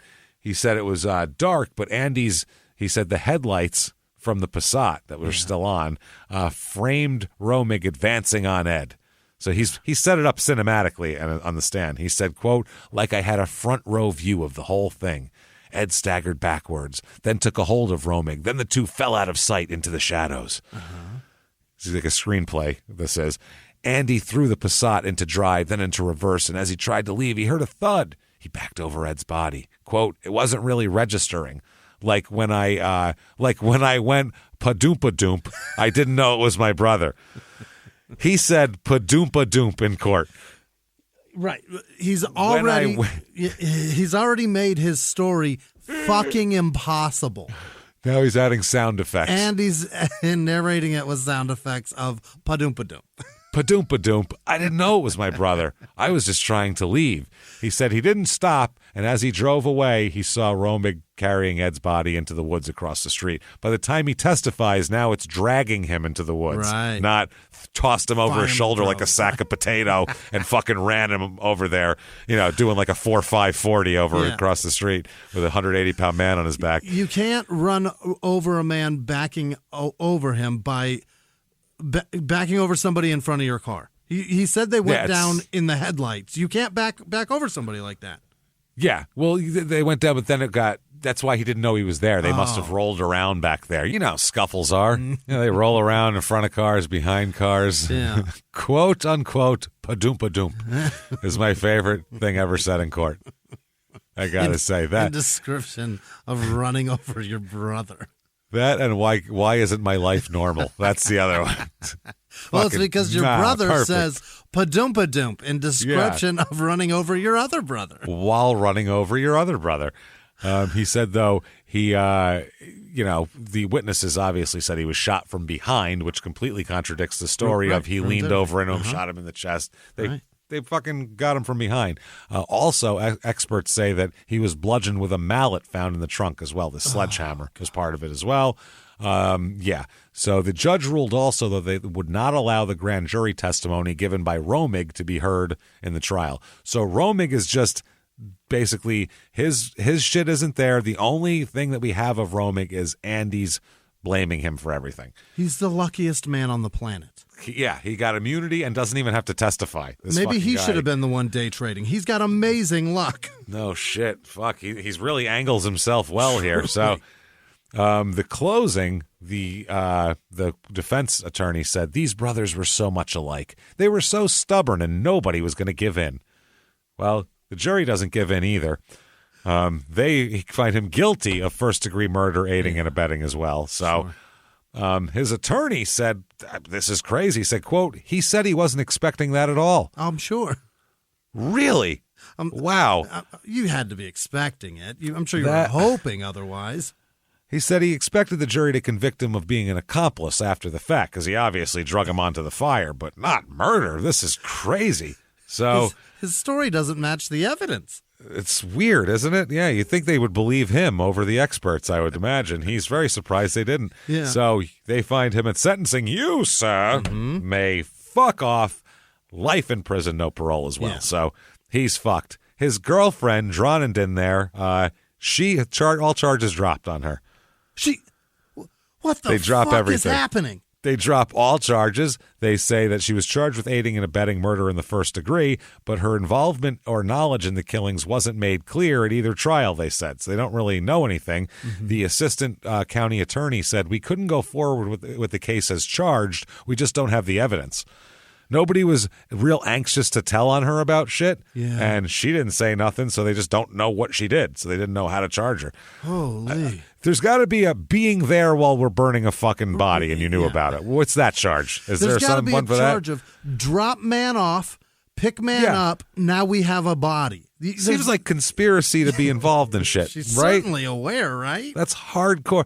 No, you're just going to, he probably told the cops that he told her he was just repossessing the Passat, drop me off, I'm going to grab the car and I'll follow you home. Yeah. He could have told her that. If nobody wanted to burn her, she could easily get away with it if no one wants to put her there. Yeah. But the cops showed up while she was there with a body burning. And she pulled up. She pulled up in a truck with the blood dripping out of it, with blood pouring from the tailgate, and it's the vehicle they use. So there's got to be something there. She knows nothing. Absolutely. This is fucking wild. So 2003, Andrew appeals this decision. First of all, ineffective assistance of counsel, he said. Because there was a thing where 2013, you mean? 2013. What did I say, 3? Yeah. Sorry, 2013. Right. He said his attorneys were ineffective when they failed to object on hearsay and confrontation clause grounds to the testimony of an officer regarding the incident when he rammed his brother with the truck in the car when they were in Minneapolis, okay?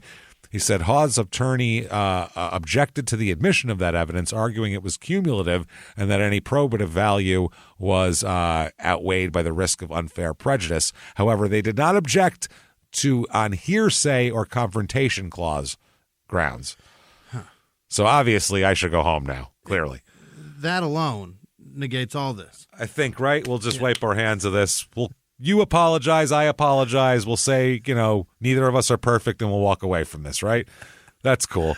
No, you're fucking denied. Get your ass back in jail. Stupid. Making that mistake is the equivalent of burning your brother's body after you murdered. No shit. God, Stephanie became an only child quick. Sure in the fuck.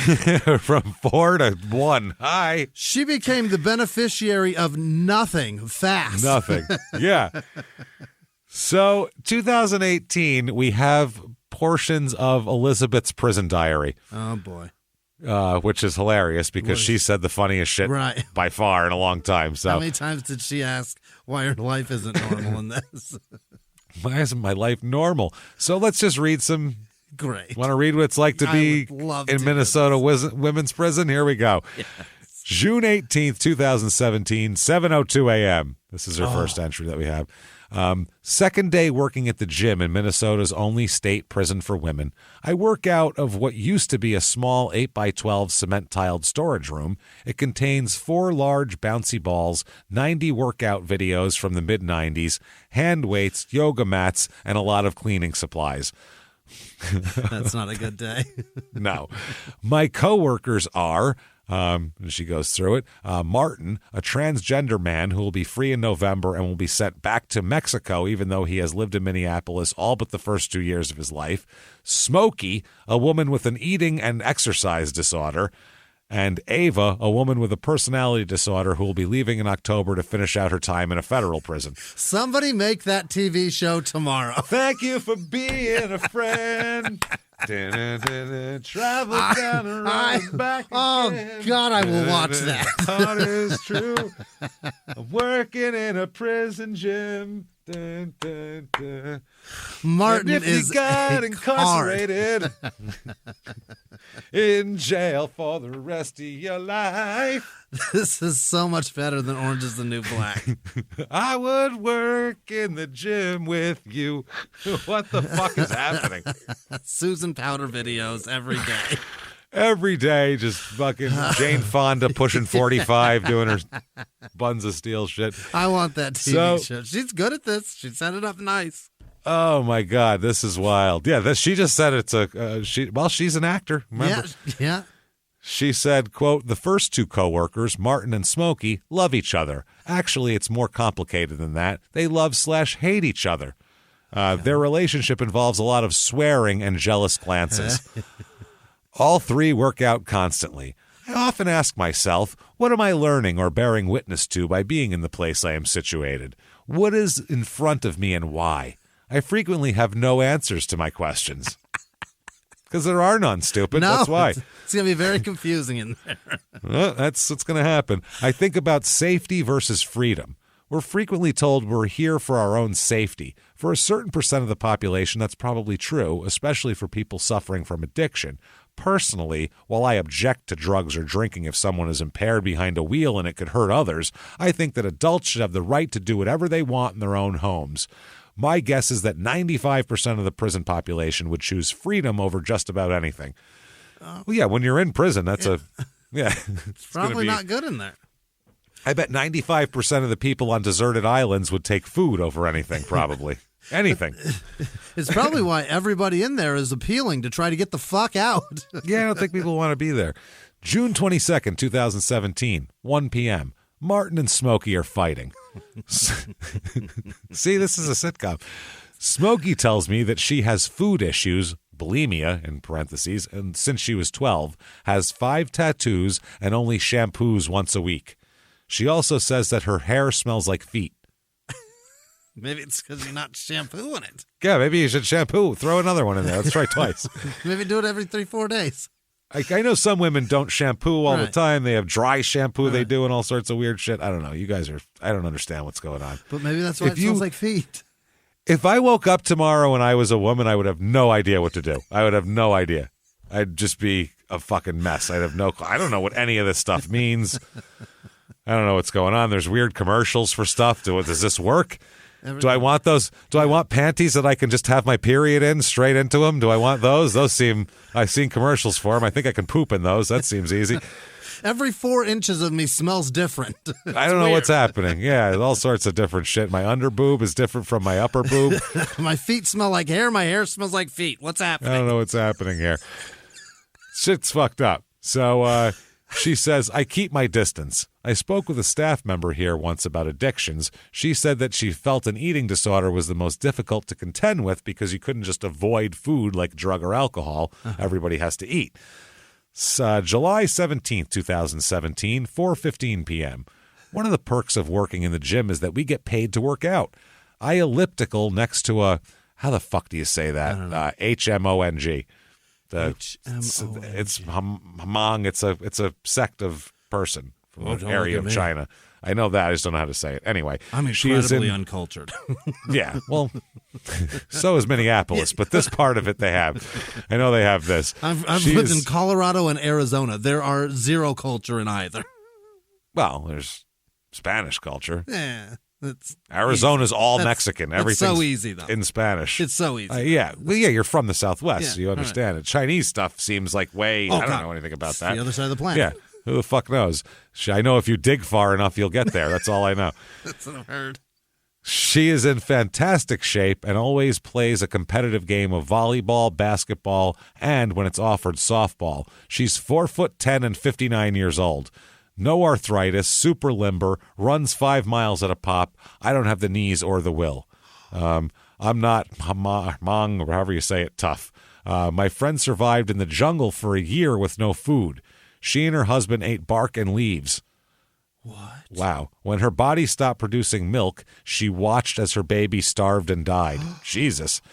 My friend survived in a Thailand refugee camp with 6 small children for 10 years. When I hear about her past, I understand how easy a sport like volleyball must be after surviving a war in Laos. Yeah. July 30th, 2017, 12:15 p.m. I mopped the gym floor. This involves, 1. Sweeping the floor with a large flat dust mop. I'm always amazed by the amount of lint I sweep up. Every day the lint pile is the size of a Norwich Terrier. A grayish-purple fuzzy Norwich Terrier. The air vents above the gym are large, about a yardstick wide, and I would be scared to see how much lint is amassed inside them to know what I am breathing in all day. 2. Filling a wet mop bucket in the hallway closet and rolling it back to the gym. 3. Putting up a yellow plastic sign that reads, "Danger, wet floor." Yeah. Okay. 4. Mopping around women who are following along to exercise tapes at one end of the gym, and around Smokey, who's pounding out the insanity tape, there you go, Yeah. Susan Powder, by herself in the middle of the room. Emptying the dirty water in the hallway closet and rolling the empty bucket back into the gym. I can spend the rest of the afternoon talking to Martin. I have gay friends coming out from all directions, but I have never had a trans friend. Can I ask you something? Sure. This is the conversation. Do you have to go to Mexico when you're released? Yes, but I'm fighting it. I've been in Mexico I haven't been in Mexico since I was 2. It's not my home. I'm from Bloomington. She said, do you even know anybody there? She said, my parents live there now in a small town close to the border. And they said, do they know you as Martin? And he said, yeah, they've always known, always supported me. My family loves me for me. So she said, okay, that was nice. She was happy about that. She said that I used to cry when I had to wear, this is the killing thing. Okay, here we go. I'm glad some of my gay friends have had very stressful coming out experiences. Most waited till their early 20s and told their mothers first, saying they had something really important to tell them. And they were all like, I thought you killed somebody. Jesus Christ. Made a big deal out of it. Yeah. So let's see. August 2nd, 2017. Smokey, 7:09 a.m. Smokey has obviously been tanning and is now the color of stained wood. How? By tanning, I mean prison tanning, i.e. wearing gray shorts and tees with socks rolled into your shoes, sitting on cement benches, smearing oil-based hair products on your skin, and baking. Oh, my God. Yeah, why? For what? Why would you do that? She came to the gym to work out to an insanity tape, which she did for about 2.5 hours, talked to the new gym supervisor. That's a lot. About theater in Minneapolis. We discovered that she's a fan of the traditional music. I'm a fan of improv and accordion music. Oh, Jesus, Elizabeth. Good Lord. Holy crap. August 12, 2017, 12:09 p.m. I work with Ava, who, as we fold rags, tells me that she also has an eating disorder and gender issues. She tells me she's working on a letter for the parole board. I tell her that I helped another woman write a successful letter last spring and would help if she likes. She would. So she wants to help people write letters. Okay. August 24th, 2017, 8:46 a.m. Smokey, with her walnut-colored skin, tells me that she likes the egg salad at the chow hall because it gives her diarrhea. I've been waiting the whole episode to read that line to you people. She likes the egg salad because it gives her diarrhea. It's my favorite. Wow. Is that why you like egg salad too? Because it'll clear you out in a fucking... That's exactly why I won't eat eggs. Yep. She tells me that women here don't like her because she's so good looking. Okay. I don't say anything. Wow. So she's hot and just shoveling egg salad in her face and shits everywhere? Yeah, I'm shitting my brains out, and these women don't fucking like it because... I'm hot. You know, I'm too hot for it. They're jealous. They're jealous of my hot fucking weird fucking cleaning supply tan and firing egg salad out of my ass. Shooting it like a cannon, like a fucking super soaker. I like it. Wow. September 27, 2017, 4:09 p.m. Yeah. Work is canceled, but I still have to take photos in the visiting room. To get pictures, people buy service tickets from Canteen for 50 cents a piece, or visitors can buy them in the lobby for $1. We offer 2 scenic backdrops. One is an abstract of red and pink splattered paint. The other features a childlike drawing of a tree, sun, and clouds. People can also opt for the cement brick wall. We see a lot of these pictures on Love After Lockup. Yeah, all the ones of them together. That's them. And it's that picture. Yeah, the scenic outdoor one too. Yes, you've seen those for sure. We've all seen it. All the prisons have a background. Yeah. So I sit in a small glass encased room until the visitors get acclimated to their person. I usually give them about 15 minutes together. Sometimes I wait longer if a conversation seems intense or emotional. I like to give people their space. But it's a controlled visit with a guard in the room, and we can't make contact with the visitors except a brief hug and a kiss on the cheek. We have to sit facing the guard and can't get up from our chairs. Parents and lovers and children and religious volunteers are the regulars, the people that show up no matter what. 4 o'clock Wednesdays, 6 o'clock Fridays, early morning Sundays. It is here that we talk and laugh and love without touching. No touching. Yeah. Just picture fucking Arrested Development. We sit 2 feet apart across from the visitors unless they are a kid. If you're a kid, you can sit next to your mom. Before I snap my photos, I give a speech. Please take off your badges. Please do not touch. Please face forward. Please no hands on hips. Then I give my big line. Please give me a smile. Jesus, that sounds great. She's a card. Wow. After the pictures are taken, I go back to my small glass room by the door, and I'm forgotten. But I see what no one else sees, the faces as they leave. As they turn away from the women they love and are now leaving prison, I see the weight or the suffering just beneath their eyes. I try to keep it together. They'll often turn and give a final hang in there wave before they go out the door. Yeah. Okay. Let's see here. Where are we here? February 24, 2018, 2:25 p.m. I hear that Ava had a success with the parole board and is back home. I don't know who the fuck that is. I think about Martin. Who is that? I'm excited to be released from prison, to be free. The rest we will have to see. So then in 2021, she writes some shit, and it's published in Harper's Bazaar here. Really? June 8th, 2021. The window in my cell, where 2 fat robins hop upon sparse faces north. Mid-May patches of the newly seeded grass line the sidewalk along my living unit. The birds are oblivious that they are set up shop in a prison. They are free to fly over the fence. Oh boy, it's putting a fucking bird in a metaphor for the that's never been done before. You're clever, Elizabeth. That's not hacky at all. They came over the fence and have no idea. Fuck. Jesus, the past year, the world learned about freedom because COVID-19 and subsequent lockdowns stripped people of their own. Everyone's ability to do what they wanted was curbed. I was stunned that so many people on TV were talking about how isolated they felt and how this isolation was damaging their mental and physical health. They often talked about how bored they were. Most people were with their families in their homes and had 24-hour access to phones, computers, cars, food, delivery, Netflix, books, games, their pets, and nature. Most people didn't murder their fucking brother either. Right. That's a big difference. Huge difference. You got to understand, we still likened that to prison because it was still imprisonment in our own homes. Yeah, we weren't doing what we wanted to do. Right. Most people could walk barefoot around the house or on their freshly mowed grass, listen to music without wearing headphones, drink a cold soda and use metal flatware. Most people could make a snow or sand angel, eat guacamole, light a candle, and take a bath. Most people could wear their wedding rings if they had them, and clothes in colors other than gray. They could walk their dogs and sleep on a mattress. When they could find it, they could use 2-ply toilet paper. They could ride a bike or go for a drive, shop online, smell some lilacs, bake pumpkin pie, pour a glass of wine, or spend time with their children. So what you just said is an advertisement for why you shouldn't kill people. Right. Because that's all stuff you can't do. Because even in a pandemic, you're still better than somebody in prison. We knew! You're doing so much. I never thought, wow, I might as well be in federal prison or state. And I never thought that once. I thought, well, this is great. I don't have to go anywhere, and I have lots of shit to watch on TV. Fantastic. Terrific. That's what I said.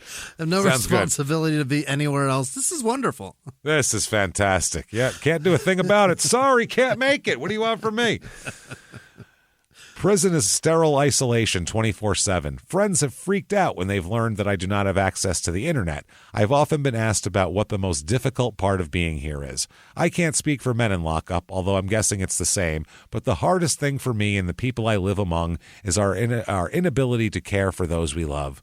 We're not free to hug our children after they've had a rough day. We can't walk a son to a bus stop or help a daughter purchase her first bra. We are not free to drive a mother to her chemo appointment or rake leaves for a blind neighbor. We can't support our families financially. We can't attend a funeral or graduation or be present on any special occasion. How many people are actually raking blind people's leaves, by the way? Not a one. Very few, I feel like, because the blind person doesn't even know the leaves are there. They don't give a fuck and probably not going to even ask you to rake them because what do they care? Matter of fact, most people that probably do that probably knock on the door and say, I'll rake your leaves, and then 20 minutes later knock on the door and say, it's done, after they sat in the yard and drank a Coke. After they sat near a golf course, like those two cops. Like breathing, the need for freedom is innate. Our bodies are made to move, our minds are programmed to learn, and our hearts are constantly contracting and expanding. Freedom is expansion and joy. Jesus Christ, man. Then she starts talking about what fucking poems she likes and all this shit. Ugh. I used to equate prison with bad people, as the criminal cases we see in the news are almost often sensational and violent. I used to have long-held why would you theory, as in, why would you choose to do the wrong thing? Turns out there are a lot of reasons. Sometimes people just make bad choices, but more often they act out of desperation or addiction to protect those they love. Prison is full of people who suffer from addiction or mental illness or are victims of abuse or violence. Most people who enter prisons and jails live below the poverty line before their address. Our common denominator is trauma and loss. None of this applies to you. No. You're doing fine. You could have just forgot your brother, concentrated on getting fucking lawn mowing accounts, and started over like a normal person. I've met women who broke their parole in order to have a warm place to sleep in the winter and eat 3 square meals a day. I've heard some people say that in here is the safest they've ever felt. When they came back to their cell after working for a quarter to $1.50 an hour at the prison, they told me prison was better than coming home to a violent rage. My friend Melissa is here on a meth-related charge. She's 38 and prior to prison has been to chemical dependency treatment 3 times. She's currently in the same treatment program here. She was first exposed to meth on her 11th birthday. It was a present from her dad. Oh, my God. Yeah, so she talks about how she said, our imagination can dominate carceral spaces. My freedom lives beyond walls, beyond flag, beyond expectation. I've learned real freedom is in the mind and heart. It is there I focus my attention. Well, good. You can have a lot of time to focus it there because you have, I don't know, the rest of your fucking life. It's really like another 35, 40 years where you're going to be, your grandmother lived to be 100. You could be in there a while. Maybe we'll read another one of these from you. Yeah, that's possible. I have a feeling you're not going to shut the fuck up, if I'm being honest with you. So, yeah, those are all complaints that are fair complaints. Sure. And they are really helpful if you don't kill anybody. Mm-hmm. That's the thing. It's really difficult to put the moral onus on anybody else but yourself in that situation. Like, I don't know, man. Is she trying to equate the injustice of her friend having a chemical dependency and likely committing crimes based on that with her life? Yes. Same thing. With her life. Same thing. We all come from trauma and loss. That's what it is. Although my trauma and loss was all from me. Right. Is what it is. I did most of it. So, yeah, she's ridiculous. Andrew went in and he said, too, like he was trying to help his sister at one point. Yeah. he was saying, like, I'll say I did everything if you give her parole or whatever. Yeah. And they were like, no, we have you both. What do we care? Borrow both of your shoes, man. Who did what? Shoes, hands, gloves, Yeah. standing next to the fire. Said, that's not my brother in there. Sorry. That was the dumbest thing ever. She should have said nothing, and then when they asked a question, went, oh, I don't know. I didn't see any bones. There's bones? Holy shit, gross. That would have been normal. Run away screaming, why isn't my life normal? Why isn't my life normal? Why am I in a Stephen King story? Well, You did this to you. how does this happens too? It's crazy because this started out as such a small thing and it just built. Well, he said that and he did that. Well, he took what? Jesus Christ, he's got the car. Fuck that. We're going to get the car back. He took what from grandma? And it just snowballed into this mess of holy shit. How did Elizabeth's husband just scot-free? How did... Scott and the girlfriend. Yeah. How? Both of them. They should How? get married. They should get married. should. I feel like that would be amazing if they got married because that's hilarious. I don't know how neither of them got charged. That's amazing. At least give an accessory after the fact. I'll give it because I feel like Andy probably did the killing, all the actual killing. We know exactly how the killing went down. You can just place whatever person in that place, and I think it's Andy. Yeah, but I think that husband had a weapon too. I think he did something. I think he was probably there. Yeah, I think he was probably there. I don't know. I can't. Allegedly, but right. Obviously, yeah. I don't think he was the one who did everything. Like Andy just sat there going, "Oh no, there's crazy stuff going on. I'm going to run away." I just don't see that happening. Can't put a weapon in his hand, obviously, because there's no evidence of it. But he had to have. Why do you have two guys there if one guy's just doing everything? And he couldn't even say, "Man, it sucks. My brother's dead." He had to say on the stand, "I'm still angry at him now." That to me speaks fucking volumes. Yeah. So I don't know. If you like that story or like any of the stories, tell the world about it. It really does help to go on whatever app you're listening on, give us 5 stars, and say something nice about the show. We don't know why, but it helps a lot. So let's get in there and do that. Thank you for doing that. We do appreciate that. Head over to shutupandgivememurder.com. It's all there. Yeah. First of all, merchandise, and there is cool new shirts and shit up there, too, that you definitely want to see. Cool stuff there. And tickets to all the live shows till the end of the year from fucking May 5th in Detroit, May 6th in Pittsburgh are our two soonest ones, all the way through to December in Dallas. Yeah. All those shows are there. A bunch of them are selling out fast, so get your tickets there. Yep. If you're sitting there going, oh, that's in November. I don't need to get my tickets now. Get your tickets now because November Boston is sold out. So get your tickets right now. Get in there. Also get your tickets for the virtual live show, 420, baby, April the 20th. It's available for 7 days after that, too. Right. So you can buy it anytime up to that point, anytime through that 7 days. You can watch it 20 times. You can watch it once 5 days after it comes out. Yeah. Do whatever you want with it, but you can get it there. Shutupandgivememurder.com is where you get all those tickets and all those things.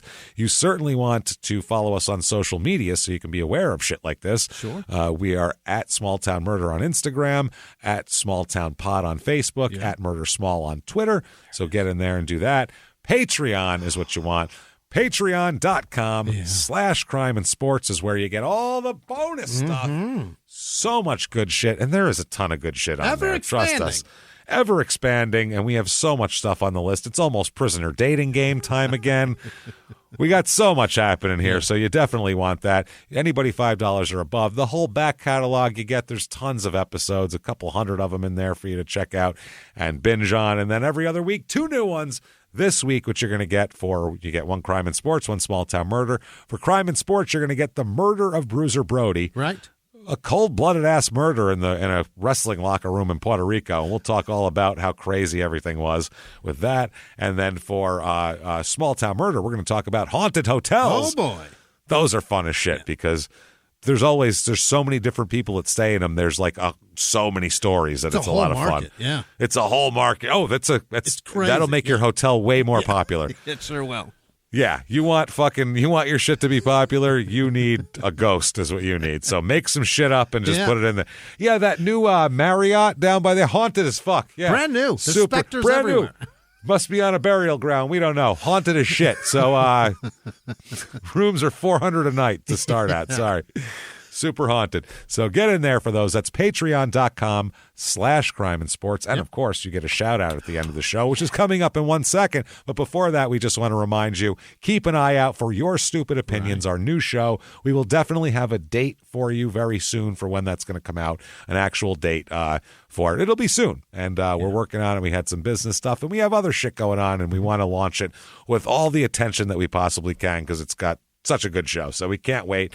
Get in there, do that. Jimmie, you know what you need to do? Yeah.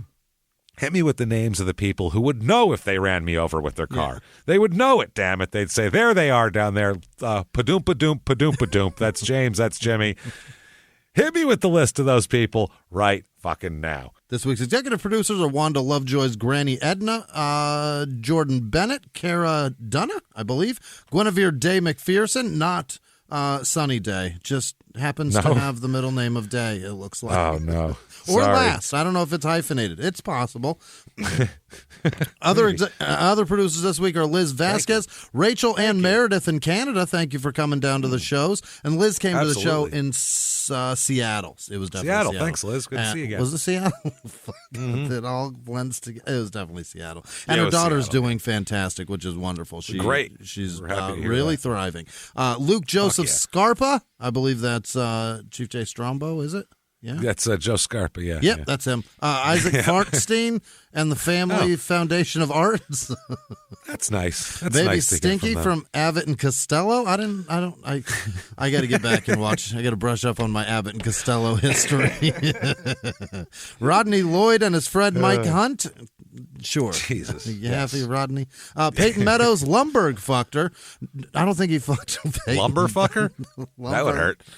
Oh, Lumberg. I thought you said lumber fucker. I'm like, what, like the knot holes? I don't think he fucked Peyton Meadows. I think that was from Stephanie in Minnesota. Those are separate things. Okay, fair enough. Janice Hill, Tiffany Gonzalez. Did I say Stephanie? It was Tiffany, who's, goddamn, whatever. Matthew Berube? Yeah, Berube. Holly McDaniel, Julia Collins, Hannah Bickle? It's got to be Bickle, right? It's not Bickle.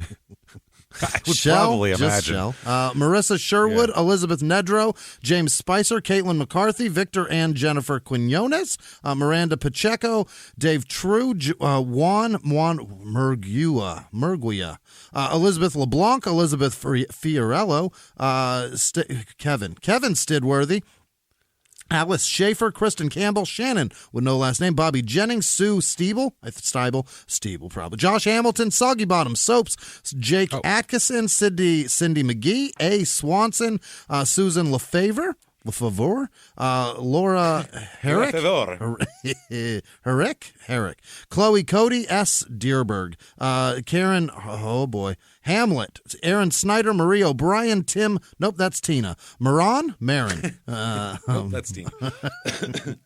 Nicole Milton, Jessica Wolf, Crystal Moore, Safety with no last name, Rachel Sigourney, Kathleen Edinger, Courtney Richmond, Tiffany with no last name, Kelsey Medlin, Ryan Baird, Med, Midge and Millie's Booksellers, Kirsten Chase, Stump Chunkman, Lauren Dene, Nicholas with no last name, Johnny Joned maybe, Emily Miller, Heather McHaffey. What happened? Who's Hachel? Rachel and Heather's friend, Hachel. Sean Carter, Elizabeth West, Mary with no last name, OMG Reptar, Justin Smith, Abigail Jay-Z donated to us. That's great. Did I say Jay-Z? What? Where did I go? Sean Carter donated to us. Yes, Sean Carter, Jay-Z. Abigail Trigo, Nicole Little Taylor, I think it's hyphenated, Little Taylor. Little Taylor, Samantha Leach, David Stanford, Rebecca McIntosh, Ali Velasco, Vicky Camacho and Velasco. Vicky Macho Camacho? Hell yeah. Yes. Michelle Schmitz, Rick Formica, He makes shit piles of money. Amanda Kaser, bucket of wriggling peckers. Remember those? I do. Whole bucket of them. Lance, she's as useless as a bucket of wriggling peckers. Lance Revel, peckers. Griselda Green, Paul Adkins, Jake Bell, Corey Howard, George B., Rihanna McNeil Resser, Elizabeth, no last name, Robert Carter, Eric Young, Stephen Fallon, Chassie, what? Weimer? Chasey, probably. Matthew with no last name, Kaylee Allen, Sean Kelly, Marge. It's not Marge, it's Mar. I don't know how to do that. M-A-R-G. How do they do that? Shin. Marg Shin? Marg Shin? Okay. Maybe Marg, like a margarita? Are they doing this to try to get me to say Martian? I don't know. Maybe. Rashawn Richardson, Garrett Smith, David Goodrich, Catherine Snedeker, Darcy Ellis, Kate Shaw, Isaac Jermu, Maggie Henderson, Christy Crowder, Pritchard M. Here, Sparky Big Time. That's fantastic. That's funny. That's definitely good. BTK. Very funny. Yes. Jessica Villarreal. It's disgusting, but very funny. Oh, yeah. Jenna with no last name, Heather Costas, Dottie, Scott Parker, Keegan LaChapelle, Quazox, Eddie Wretch, Lexi Hub, Ian Barber, Area Corcom, J.O. Hey, that's a good one. J-N-O, J.O. That's a person. Darcy Covergirl, Brian Horner, Juggalode. That's gross. Kendall Yeagle, Darren McKibben, Courtney Hyde, Joey Neal, Jonathan McKinney, Blake Edwards, Haley B., Melanie Kirk, Daniel Pena, Becky Cizik, I don't know. Angelo Santoro, Michael McIntyre, Colton C. Slinsky, Emily Brewer, G. Measy, Gavin Murray, Austin Wallace, Karen Moreno, Tanner Rose, Lauren Honsinger, Melinda White, J.R. Smith, probably not that one, Tommy Johnston, Rihanna Fritzler. Jay-Z and J.R. Smith? Can you believe it? What a big week for us. Sheila with no last name, Kyle Bird, Rena Fritzler, Layman Templeton, Christine Davis, Ellen Whitman. Yep, Katie Lehman. Simzak. Danielle Fraunheiser, Maggie Cowan, Celeste Rocha. It's an Italian lady. There you go. Who's a dev? Who's a dev with no last name? Shonda Rutland, Daniel Sandominico. KD Nicholas, Sarah K, Leah Strasdis, Stacy Frost, Cindy Abernathy, Chelsea Romero, Maureen McLaughlin, Joe Alvarez, Keith Dilly, Ty with no last name, Tyler Weingard. Yep, Judy Stinson, Perry Buck, Diane Pepper, Jonathan Martinez, Shatya Jones. Oh, boy. Melissa with no last name, Rachel Collins, Tron Gard, Carl with no last name, Laura Irvine, Mark with no last name, Sean Costello, Pocket Spaghetti, 710, gross. Ian Crow, that's Italian people with spaghetti in their pockets. Emily Johnson, got it. Monica Santiago, Val Birch. I got Cavatappi in my front pocket right now. Victor Hernandez, Lisa Bingaman, Gertrude Gloria, Diego Centeno, Missy T1217. That's like an employee name or something. Meredith Telly, Tilly. They're punching. Missy T1217. Meredith Tilly, Kayla Henson, Cosmo Skywalker, Angela Kinley, and Amanda Garros. But also all of our patrons. You're fantastic. Thank you. Thank you, everybody, so much. For everything that you do for us every single goddamn day. We're blown away by it. So thank you. You're incredible. We really do. Yeah. We just appreciate the hell out of you people. And if you want to follow us on social media, you can do that very easy. Just look for shutupandgivememurder.com. Yeah. The links go for everything, for live shows, for social media, for everything like that. Keep coming back every damn week, people. What are you doing? What else do you have to do? And, of course, listen to Express on Fridays. And, of course, Crime and Sports, the mothership there. You want to get in on that and listen to that. But keep coming back. And until next week, everybody, it's been our pleasure. Bye.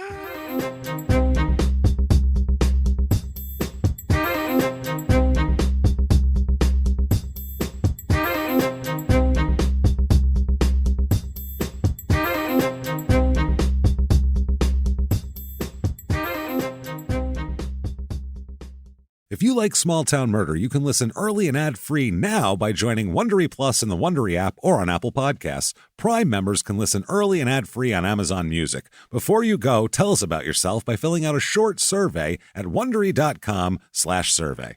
Have you ever gotten a message out of the blue? Maybe you ignore them. Or maybe you end up in conversation. Maybe they tell you about an amazing offer. I can really show you how to make some money. And maybe that gets you into a lot of trouble. But this isn't a story about people like you, the people receiving these messages. This is a story about the people behind the messages, on the other end of the line. Thousands of them, working in a micro-city built for scammers. From Wondery, the makers of Dr. Death and Kill List, comes Scam Factory, a new series about survival at the expense of others. Follow Scam Factory on the Wondery app or wherever you get your podcasts. You can listen to Scam Factory early and ad-free right now by joining Wondery Plus in the Wondery app or on Apple Podcasts.